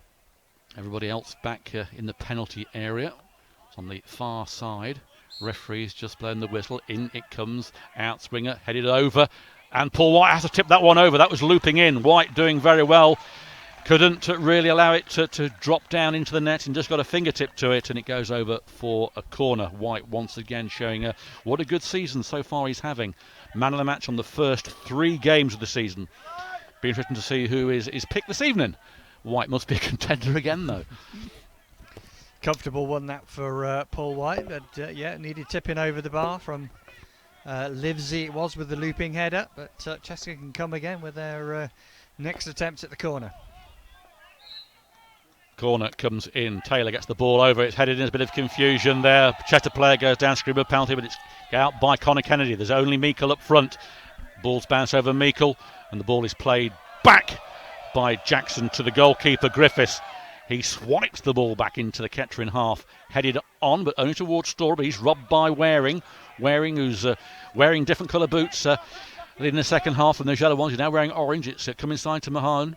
He turns Kennedy, still with the ball. He's got Waring on the outside. He uses Waring, who's down on the wing. Mahone goes down. Waring puts a right footer in towards the back post. Headed out by Scars to Kelly, who can only head the ball on. And that is put out by Kevin Roberts for a Kettering Town throw. 0-0 here at Latimer Park. You're listening to Poppy's TV audio, sponsored by Elgood's Brewery in the Vauxhall Vanarama National League North. I've been transported back a few decades with the Vauxhall Conference sponsorship there. Stopforth can't control that, and it goes out harmlessly for a goal kick. But a much better performance by the Poppies tonight, and that will cheer a lot of the fans up, and also Nicky Eden, who's been quite despondent with the last 2 away games. But still 0-0, and anything can happen. Yeah, it'd be nice to get an interview with Nicky at the end of the game, where he's got a little bit of a smile on his face, that's for sure. Well, I've been asked, does he ever smile? Because we won the first game and he wasn't smiling. But he's a dour Yorkshireman. Alling ground. Smiling inwardly. On the inside. He would have been beaming against Telford. Well, Dudley gets the ball to Waring. It's back to Dudley. He's got Jackson overlapping, who he uses. Jackson does well. He gets the ball out and leads to Paul White, and that goes out for a goal kick. I thought that was going to be a bit of a muddle there, and the ball was going to creep in the net. But luckily, Paul White was alert, and it went out harmlessly for a goal kick. Would a draw be good enough tonight? I would have taken it before kick-off, and as I said to our esteemed president in the boardroom at half-time, then yes, if it stays 0-0, we have been short relatively on entertainment value, but... Well, NT was being held there, arms all round. The referee gave him nothing, and he was definitely fouled. Intigo gets the ball back towards Kelly. Kelly left-footed, tries to get to Meikle. He chests it down, does well under pressure, but the number 8, Stopforth, gets the ball back to the goalkeeper. NT trying to chase him down, and he swipes the ball towards Storer, who heads it back into the Chester half to Hodge. Hodge can't control it. Roberts does, tries to handball, nothing given. The ball back with Griffiths again, who hoofs the ball into the night sky once again towards Waring. He heads on, but cut out by Cartwright. It's just hooked anywhere, and Grand allows the ball to get back to the goalkeeper, who bowls the ball out to Joel Taylor on the far side, who's got plenty of space to run down that wing. He's covered about 30 yards so far and is still going strong. Feeds the ball through to Mahone. He comes inside. Good work there by Luke Graham, and it comes off Mahone for a goal kick.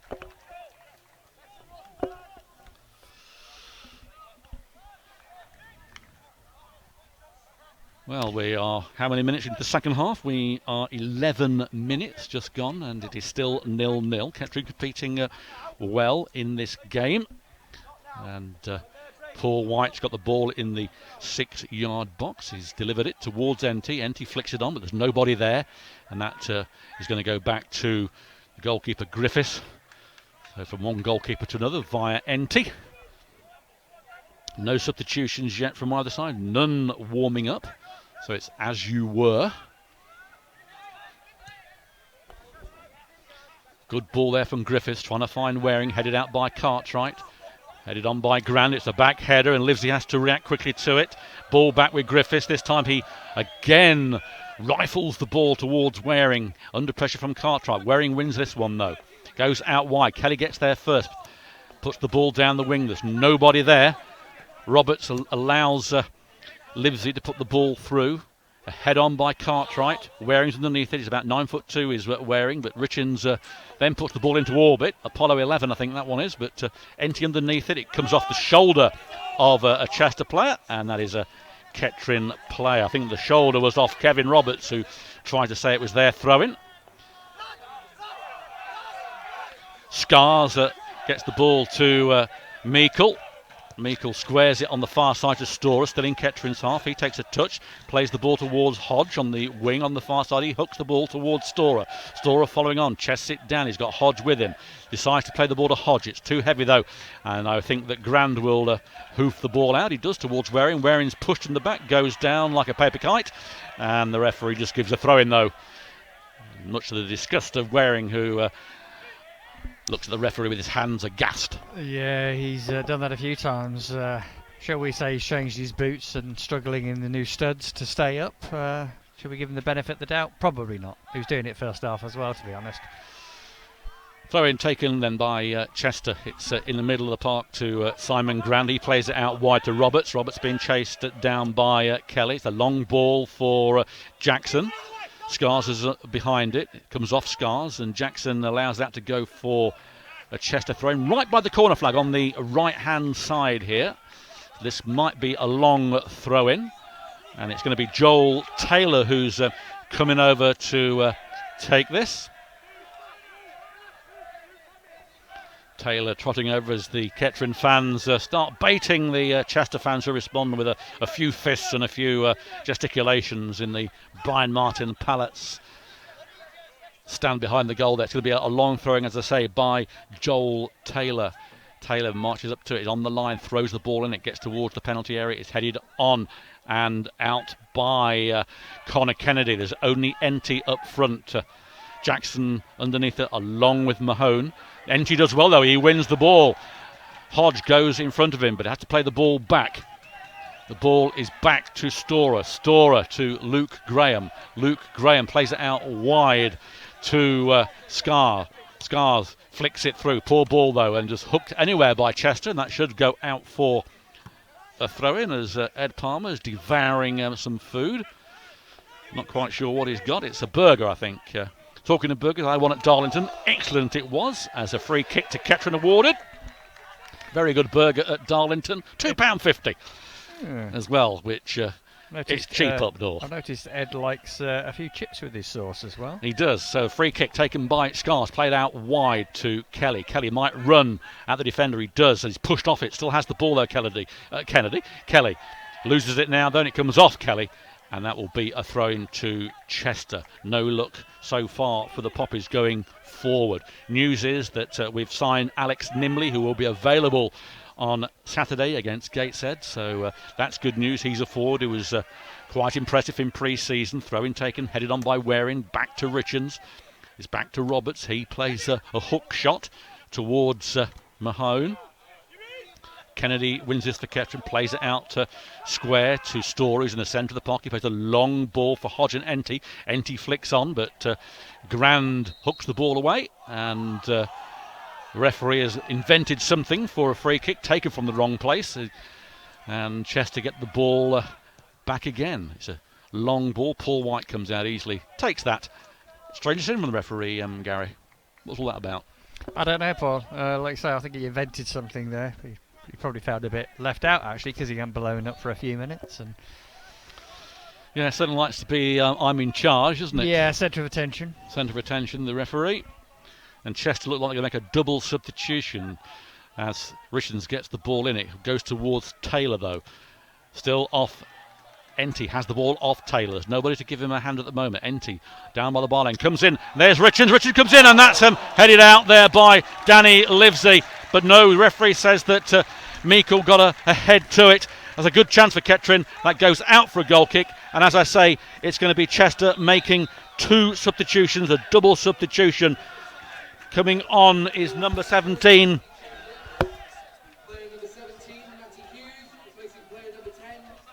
Hughes is coming on for Craig McMahon, and it's going to be Danny Elliott for number 9, George Waring.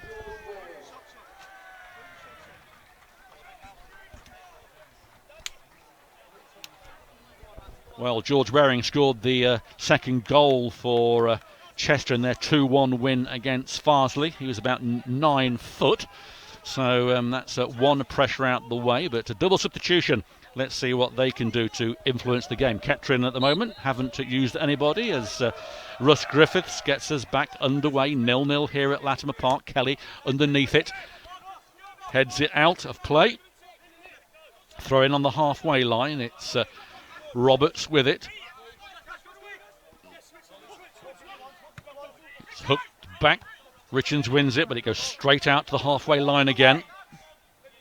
And John O'Johnson there putting the ball to Kevin Roberts. It's hooked back into the penalty area. There's Cartwright underneath it, but here's the number 11, might try a shot. Plays it out wide. Looks like Danny Elliott's going to get his first touch here. Puts the ball in low, and it comes off Luke Graham and goes for a Chester corner. Instant impression there from Danny Elliott. Looks a bit skillful, did a double shuffle, an alley shuffle, but Luke Graham was aware of it, spooned off him for a corner. Roberts going over to take this. Referee standing where Hodge has got to be, 10 yards, and Hodge and the referee have had a lot of conversations at corners. It's taken quickly. Elliott puts the ball in high. Paul White underneath it, punches the ball out. A good punch by Paul White. It meets Hodge, who chests it, then pumps it over. Hodge is on the chase here. He's got 2 or 3 around him. Plays it out wide. It goes behind Meikle, though. Meikle got nobody with him at the moment. Plays it square towards Enty. Enty turns. Plays the ball on the other side to Storer. Storer now got a bit of space here. Can Kettering make something from this? Storer puts the ball in. It goes towards Richards. Richards wins the header. It comes down. Headed out by Chester towards Kennedy. He fires one. And that just hits the stand. You may have heard the clonk as it hit the fix auto sign, and just goes over 0-0. Decent effort on his left foot there from Connor Kennedy, but yep, just a few feet too high. But yep, Chester have made their first move, the chess move. I thought 9 and 10, Waring and Marn, had been fairly ineffective, so not surprised to see that those 2 players have come off for Chester. And we'll have to see how the subs do by comparison. But Kettering good value still for their point at the moment. Kelly wins the ball, and it's put out for a header by Danny Livesey, thrown to Kettering. Scars has gone down to take it. It's halfway in the Chester half on the left-hand side. He finds Enty. Enty chests it down under pressure. There's a handball there, missed by the referee. It goes to Luke Graham, who's recovered from that nose injury. The ball back to Cartwright, who plays it to Paul White. Paul White one step backward, punts the ball down the middle towards Enty. Enty beaten to it again by Grand. Meets Kennedy. And the referee's given a foul there on Kelly, who's going to get booked. And the number 4 just launched himself at that header, and this referee, I don't know what rules he's watching, but he's certainly not watching this game. Never a foul in a month of Sundays. We're going to have to disagree again, Paul. I thought it was a foul. No, the yellow card is debatable. A bit on the harsh side, but Well, when the number 4 launched himself like a rocket at the ball, and well, he won the header. You know, he won the header, and Marcus caught him, unfortunately. but very, very harsh on Kelly there, as It was for a yellow card, yeah. As the one was on Daniel Enty, when you consider what Chester have got away with, and the referee hasn't responded. I'm not bitter. Oh yes, I am. Griffiths then with this free kick, centre of the park on the left-hand side. In all purple is the goalkeeper. Fires it out there. Paul White's call for it. Gets it right on the edge of the penalty area. The Chester player saying he was over his line. We will have to have Snicko on that one, I think, and have some cricket terminology, but I think he was at least a millimetre inside the line. I could tell from this range. Well judged, Paul White. Well judged indeed, Paul White, who once again is having another good game for the Poppies. It's a throw on the far side. Gary Storer takes it quicker towards Enty. Enty chests it down. Got 2 round him. He's had 2 round him all game. Chester get the ball away though. It's Bradley Jackson, scorer of the first goal against Fartley. Being pressurised by Enty. Still Jackson down here on this right hand side. Got a lot of work to do. He's got nobody with him. He's done a pirouette and the ball has been kicked out by Enty. Throw in to Chester. And still 0-0 here at Latimer Park. We've had 22 minutes of this second half, and it's been pretty even Steven so far, with both sides having snap chances, but nothing that's troubled either goalkeeper too much. As I say, the number 17, Matty Hughes, is breaking through in the penalty area. He's got 3 or 4 around him, intercepted by Richards. Richards clears the ball, comes off Scars, it meets Richards, and Richards is shielded off it. It's a throw into Chester. And it is Roberts with this throw-in.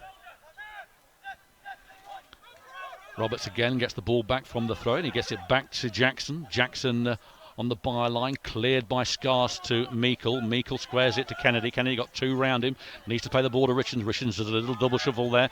Hoofs the ball towards Hodge. Hodge now has got the pace on here with Joel Taylor, but Taylor allows the ball to go out for a throw-in. It was a chase, one that Hodge was never really going to win, and it's a throw-in on the far side. He's quick, Taylor. I think Hodge would probably be better perhaps switching with Marcus Kelly for a little bit, just to have a run at the right back, who's a slower animal. Well, Taylor beats 2 Kettering players. It's not Taylor, it's Jackson beats 2 Kettering players in this mazy run. Gets the ball back from Roberts, puts the ball in towards the back post. Paul White catches.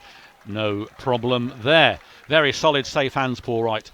And certainly enjoying, well, I say enjoying, he must be enjoying himself for the performances he's put in, even though he's been on the losing side twice. Can't fault him for any of those goals, really. Ball towards Elliot Hodge, but Taylor wins that one. Storer hoofs the ball down, grounds underneath it. Down to Connor Kennedy. Kennedy does well. Plays the ball back to Richards. Richards squares it to Meikle. Meikle plays it long towards Enty. Enty takes a heavy touch. Flicks the ball on towards Storer. Storer coming middle of the park now. Might try a shot. Still Storer. He does. It's blocked by Danny Livesey. Unlucky there. That was a handball, the cries are, and nothing given. The linesman blind as a parrot, and the referee saw nothing as Enty gets the ball to Storer once again. Storer towards Enty. Enty has got Meikle. Meikle on the byline, puts the ball in here. Let's go! 1-0. It comes off an own goal, I think, but the credit was going to be given to Meikle, and the Poppies tin hat goes wild. 1-0. Yeah, definite own goal. The cross in from Meikle, and I'm just trying to see. I think it might be the captain. Is it Simon Grand? Yeah, Simon Grand. It was. I think that definite own goal. Well, that's going to be one for the goals committee to look at. Certainly did come off Simon Grand, but it was a Richards shot that saw the ball enter net, and Chester making an instant substitution from that, as another towering figure, another giant, is coming on to the park. Might have been Gary Roberts, actually, number 4. But it was an own goal, and the scoreline is 1-0. That's all that really matters. So that's a we've Brucey scored bonus in for the Kettering. 25th To be honest, minute. And another giant, as I say, is coming on for Chester. That would be their final substitution of the afternoon. And it's Akwazi Asenti who's coming on. Not just yet, though, as Enty heads the ball on. It only finds Roberts. Roberts trying to find the number 11, Dudley. Livesey wins it. Missed time there, and away comes the 17. Might be an instant reply here. It comes in and well blocked by Cartwright. And that goes out for a throw-in. Good work by the youngster. And it is a throw-in to Chester on this right-hand side. Kevin Roberts with it. He finds Jackson. Jackson goes outside, being challenged by Richards. Richards still under pressure. Well done by Kelly. Kelly comes away with the ball, finds Enty. Hodge wants the ball. Poor work by Enty, who says he's being fouled. He wasn't, just mistimed it. And the ball's played out wide towards Elliott. And the cries of derision. And eventually, the number 14, Asenti, is about to come on. Another towering figure. He's praying to Mecca, I think, at the moment. He's one of these ones that has some spiritual sort of meaning, I think. But as Ed drops a bottle of water. Anthony Dudley is coming off. So no, he's not coming on yet. The Chester official not happy with the time it's taken for the substitution. Come up with a few choice words. But it will be a throw into Kettering. Now the substitution can be made. And it is Danley coming off.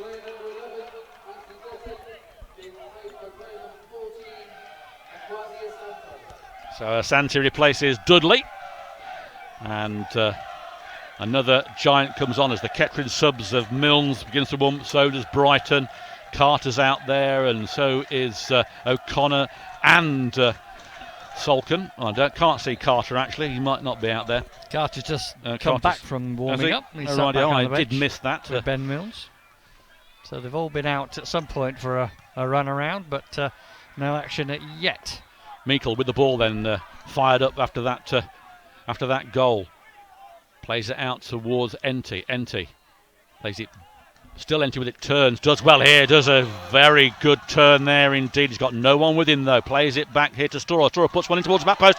There is Kelly. Kelly still has it. Chester player goes down, wants a foul for falling over for nothing. In comes Kelly, back post. There's Enty, can't get there. And the substitute just hooks the ball away over towards Luke Graham on the halfway line. Graham allows that to bounce, then he just hooks it back towards Simon Grand. There's a good header from Simon Grand. It finds Bradley Jackson on this side, and it is pumped forward by Jackson. Graham underneath it, goes down under the challenge. Referee gives a foul, and Paul White slides out with the ball. And over here we have Ed Palmer. Thank you, Paul. Well, much better second half, isn't it? Not that it was a bad first half, of course. It's always good when Kettering get a goal. I must admit, I didn't know where it was coming from. We hadn't made Ryan Griffiths have a save at all up until that point, but I'd obviously not thinking about the own goal option. And it certainly worked. Well, yes, if you can't score, get your opponents to do it for you. Exactly.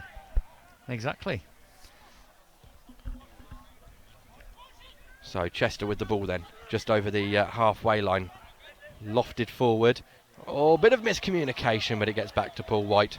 Yeah, Scars and Graham shake hands and say sorry to each other. Both giving each other different advice. Not helpful, of course. Paul White, that's a long kick. That might be too long. He's forced the defender again to do something with it, and now it's fallen to Hodge. Hodge, step over, coming into centre, step over again. Plays it through to Kelly. Kelly's through a goal! Oh, good save. Great save, and Hodge has nicked it. Oh, what a challenge. Hodge still going. Enty. Oh, right down. Penalty, it will be. Well, Kelly, chance. Wonderful save from Russ Griffiths. Hodge pickpocketed the defender. Wonderful sliding challenge from Simon Grand. And then it just fell to Enty. Enty went to shoot. He was clipped by someone. I didn't see who it was. He goes down. Referee agrees. Penalty it is. Well, yep, clear penalty. No arguments from the Chester players. Well, is there an attempt to play the ball? This is what we had on Saturday, the opening day of the season against Telford. The referee is going to deem that there was sufficient effort to play the ball, I therefore think it'll be a yellow. It will be a yellow. Kettering fans are a little bit aggrieved due to Telford game. Who was it who got the booking? Stopforth, I think. Stopforth, the number 8. Number 8, I think, over the far side. NT won it. NT will take it. He steps up 12 yards between him, and Russ Griffiths between him and doubling Kettering's lead. First penalty Kettering have had this season. NT steps up, right-footed. He's about 4 yards behind the ball. Steps up, right-footed. Oh, he's hit the post! And Kettering have squandered a great opportunity to go 2-0 up, advantage played by the referee. And, there's a foul by Kettering. And there's an advantage given. And the referee is calling Marcus Kelly over. And Marcus Kelly's already been in the book. He's been sent off. What? Marcus Kelly's been sent off. Yeah, he's going. The referee has the red card out. What on earth is that for? Well, I think he was saying that he pulled back. He pulled back the Chester player. Well, there wasn't much in it at all. I'll tell you why there's not been so much of a reaction in this ground is because everyone is standing there with open mouths. The Kettering Town fans have now just clicked into gear what's happened. There really wasn't much in it at all, and I don't know. It sort of hands were on the body, as it were, but they were running for the ball together.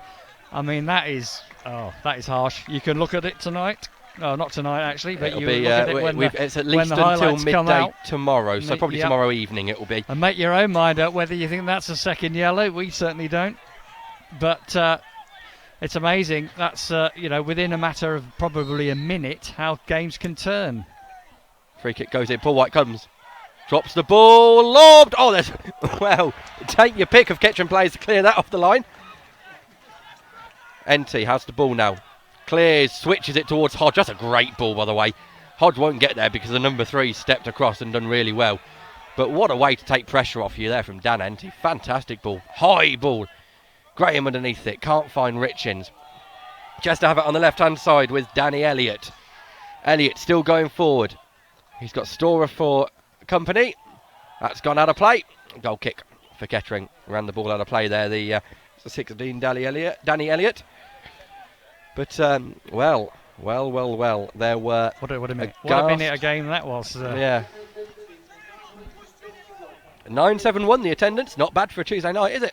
No, decent attendance this evening. And it's certainly the second half. The pressure cooker's gone up. But what a wonderful opportunity for Daniel NT to give Kettering a bit of breathing space. He struck the penalty well enough, but right off the base of the post. And within a minute, Marcus Kelly sent off for 2 yellow cards. Kettering down to 10 men. Scars lofts the ball forward, looking for Lyndon Meikle.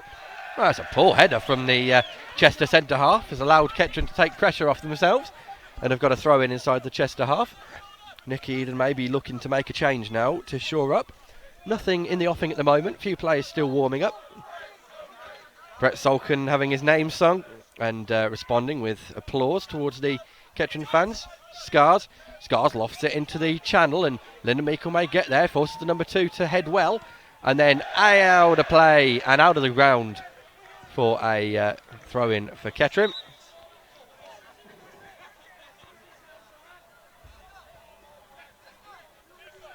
Scars will take this throw in. Referee telling him exactly from what blade of grass to take the throw in from.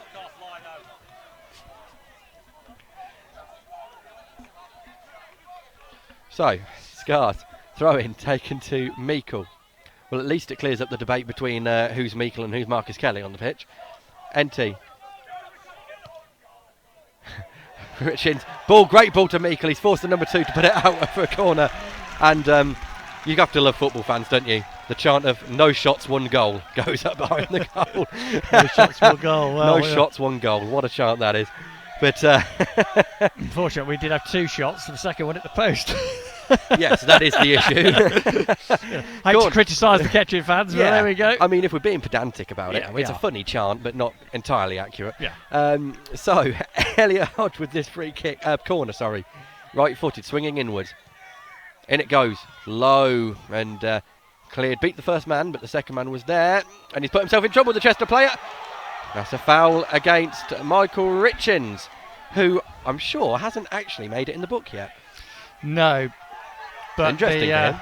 the Chester players are just sort of pointing out, I think, the number of fouls Michael Richins has had. And they've been in the referee's ear most of this game, chirping away.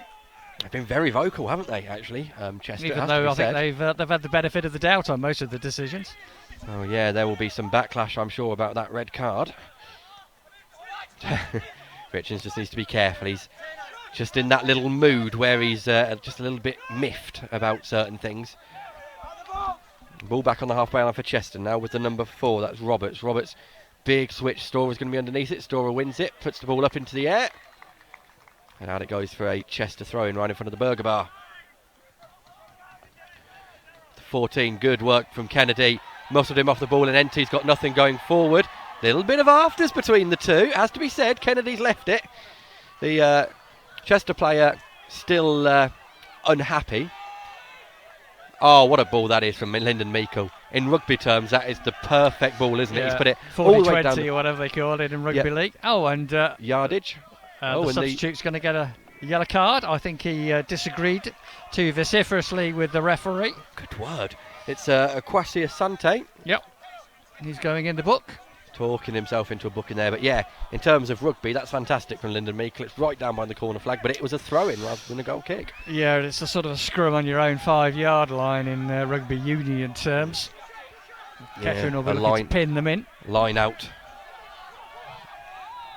And throw-in's been taken. It's been gone back to the goalkeeper under no pressure, Russ Griffiths. Kettering might be batting down the hatches after losing Marcus Kelly. Mitchins works well. Oh, he turns well. Goes past 2 players. Is breaking forward on the left-hand side over the halfway line now. Marcus Kelly's got 2 players facing him up. That's Lyndon Clips the Meikle. ball into... oh, of course it is. I did say it wouldn't happen, and it has. Ball You did hit say it forward. Sam wouldn't Cartwright's happen. got to get this right. He does. Nods it to... Oh, Graham, but it's fallen to the 16 who wants to shoot. He does shoot. Great effort. No, it's not. It's just gone over. And hits the Brian Martin Pallets sign behind the goal. It's another £5, please. Yes, I did say the sending off would stop me getting Lyndon Meikle and Marcus Kelly mixed up. And within 2 minutes, I've called Lyndon Meikle Marcus Kelly. You knew who I meant. I know who you meant. Now then, let's have a look at this clock. We have the clock running. We have got the clock And running. it says we have got 6.5 minutes left to go This of is- normal time. This is going to be a long... Plus 6 15 and added a on, half. Mr. Cook has said at the back. We'll be tied him if he is correct. Good But header I do suspect from... there will be There's a good gonna be, 5. Yeah. Good header from NT. And he's been winning headers all day, and he's been berating his teammates for not gambling. That time Elliot Hodge did. Just didn't quite have the legs to get there. Chester playing the ball nicely, but Kettering are happy for them to play it in their own area. Now they come into the Kettering area, though. Stora, really well done. And Hodge. And Stora gets the ball away, but it's deflected out for a Kettering throw-in. Staunch work along that right-hand side, which has come in for some criticism over the past few games, that right-hand side. But Stora has done really, really well. Along with Elliot Hodge, who's come back, who is certainly up there for a contender for man of the match, actually. Elliot Hodge has done really well. Daniel NT as well, I have to say. Both done exceptionally well. We could just give it to Marcus Kelly to annoy the league, but... Oh, a missed touch there by the Chester man. Lets it go out for a catch and throw in on the halfway line. Well, I'll tell you my man of the match at the end of the game because I don't want to jinx him, but I think he's been very, very good this evening for the Poppies. Okay, we won't jinx him. Throw in then, just over the halfway line for Kettering. It's in front of the Kettering Town Football Club stand. Over NT, can't get there, but NT gets on the missed clearance. Plays it back to Stora. Stora plays down the line for Hodge, who was offside, running backwards. And even if he was running forwards, I think he would have had a job to have got on the end of that one. A little bit too heavy. No subs warming up for Kettering. No, still no substitutes. I can understand Nicky doesn't want to change it. The players are all putting in a decent shift still, but as they tire and they're chasing 10 men, the 10 men of Kettering, of course, it makes you wonder if they will bring a substitute on, but nothing happening so far.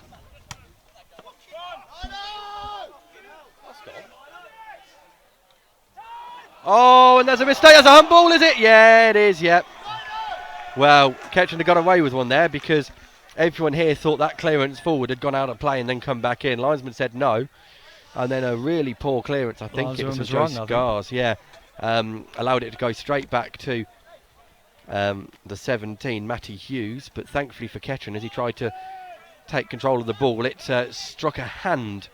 And Kettering have got a free kick on the edge of their own area for Paul White to take.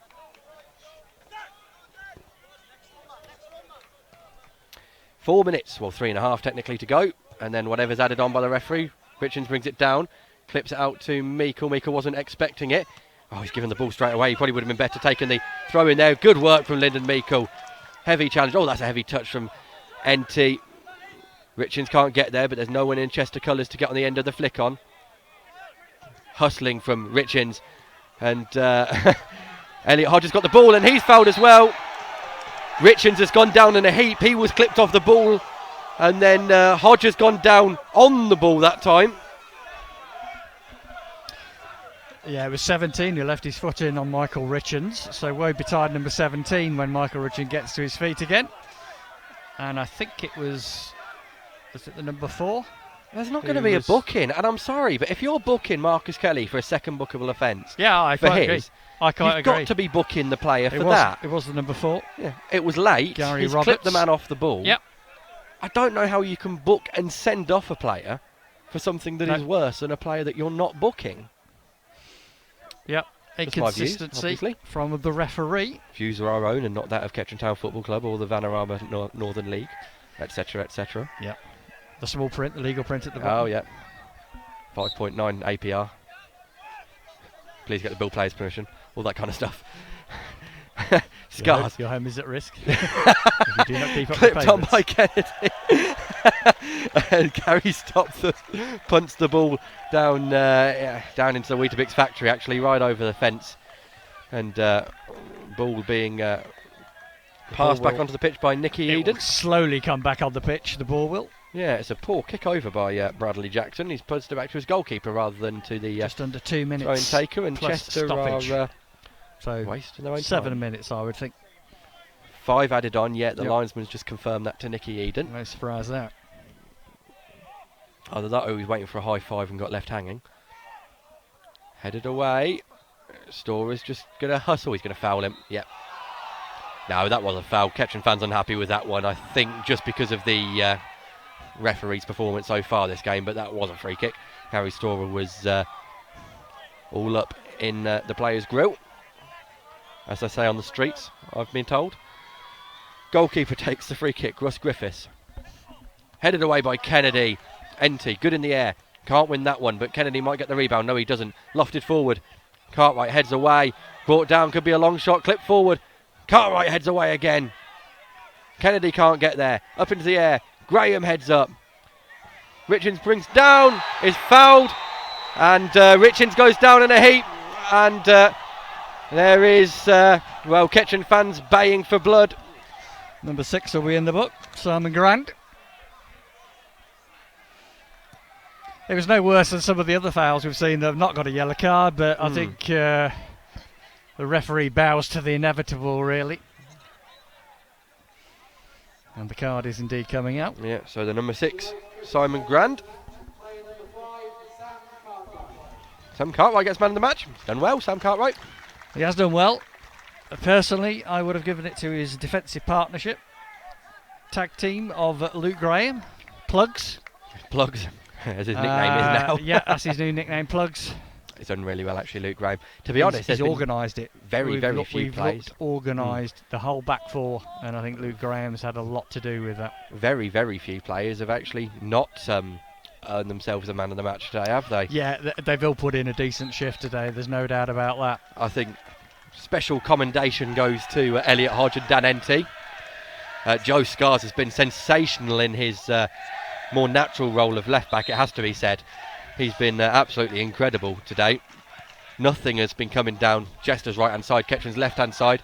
The 5 heads away, 4 heads back to the goalkeeper. Oh, it was the correct thing to do, always pass back off target, but the goalkeeper wasn't quite ready for it, as we've just been blinded by the bounce disco as he's trying to set up the added time. Flicked on, and the 17 brings it down. Scars has got to do well here.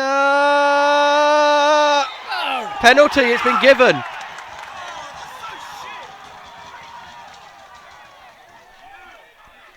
Well, I think the 17 was looking for that, and Scars may be a little bit naive to even attempt a challenge when he had the back to the goal. Oh dear, that's a crying shame. That's a crying shame, but that's football for you. With now, I make it, we've got 3 minutes of the game to go. Kettering could be dealt a sucker punch. It's going to be Akwasi Asante with the penalty. Paul White saved penalty in this very goal mouth a week and a half ago. He needs to do the same, although it's a tall order even for Kettering's number 1, as the player steps up, and if he keeps this one up he's going to left, I'm afraid. There he goes, goal! Goal for Chester, and they've equalised with 3 minutes to go. That's harsh on Kettering. They put up a decent rearguard performance. But the 17 there, he just sort of invited the challenge. And Scars made one when he probably shouldn't have even been attempted one, where the player had his back to goal. But Paul White sent the wrong way, and Kettering now just need to get their heads together and survive the last few minutes, because Chester have got the tails up and they're going to be going for the win.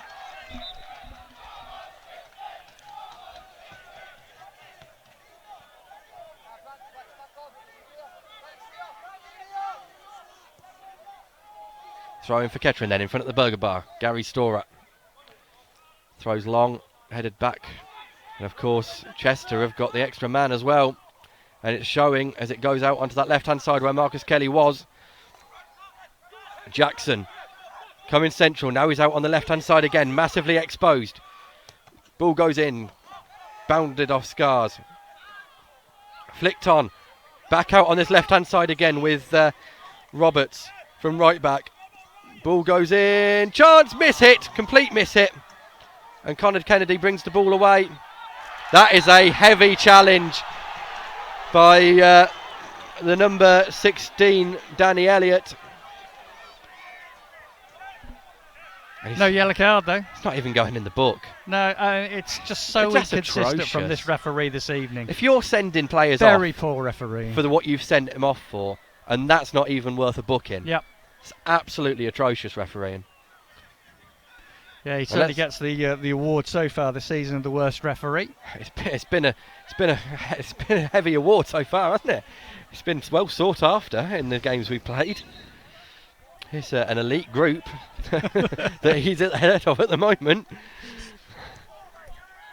Paul White hits long, NT can't win the header, gets a throw in for Kettering, and I make it 30 seconds before Kettering will suffer a draw, and it is a draw having led,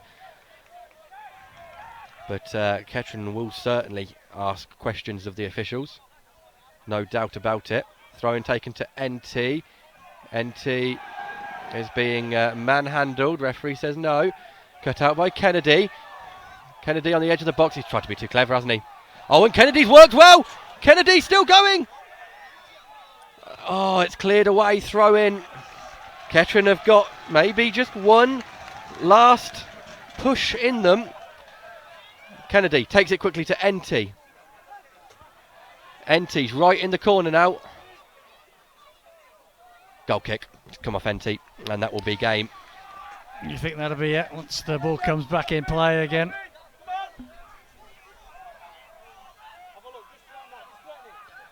Well, it's been taken short. The referee looks at his watch. And that's full time. Boos ring out. I'm sure it's not for the performance that the players have put in, because that's been stellar.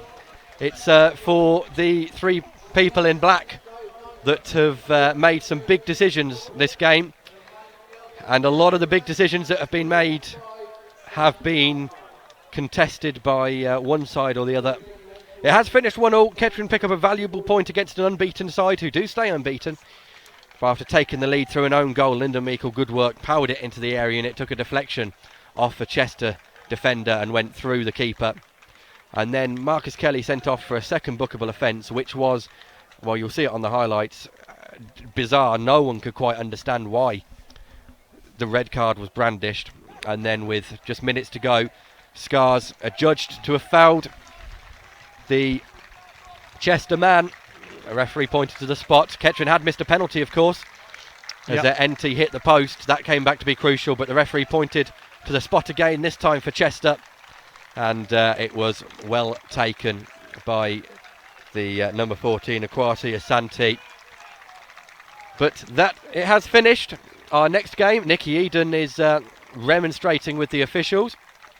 Our next game is here again, Saturday, when we play, Gary. We play Gateshead. We do indeed. So, if you're about, please get down to Latimer Park, because the lads are going to need your support. The support today was fantastic. 970 odd, nearly 1,000 here on a Tuesday night is the level which we were used to be at. It's very, very impressive. We want to see so many here on Saturday afternoon. If you're doing shopping, do it on Sunday or do it in the morning. Don't bother with that. Get down here. And if you can't, for whatever reason, we're going to be live from about 2:30 to take you through the whole game, including pre-match, half-time, post-match as well. So from Gary and myself, it's finished here at Latimer Park. Kettering Town 1, despite what our scoreline says on the screen. I have realised that it's supposed to be me who's changing it, and I got a little bit carried away. A bit too busy. A little bit too busy. Cookies buggered off downstairs early. Yeah, I know. 1-1. And join us all about 2:30 on Saturday. From all of us here at Latimer Park, have a very, very good evening. Bye-bye now. Bye-bye.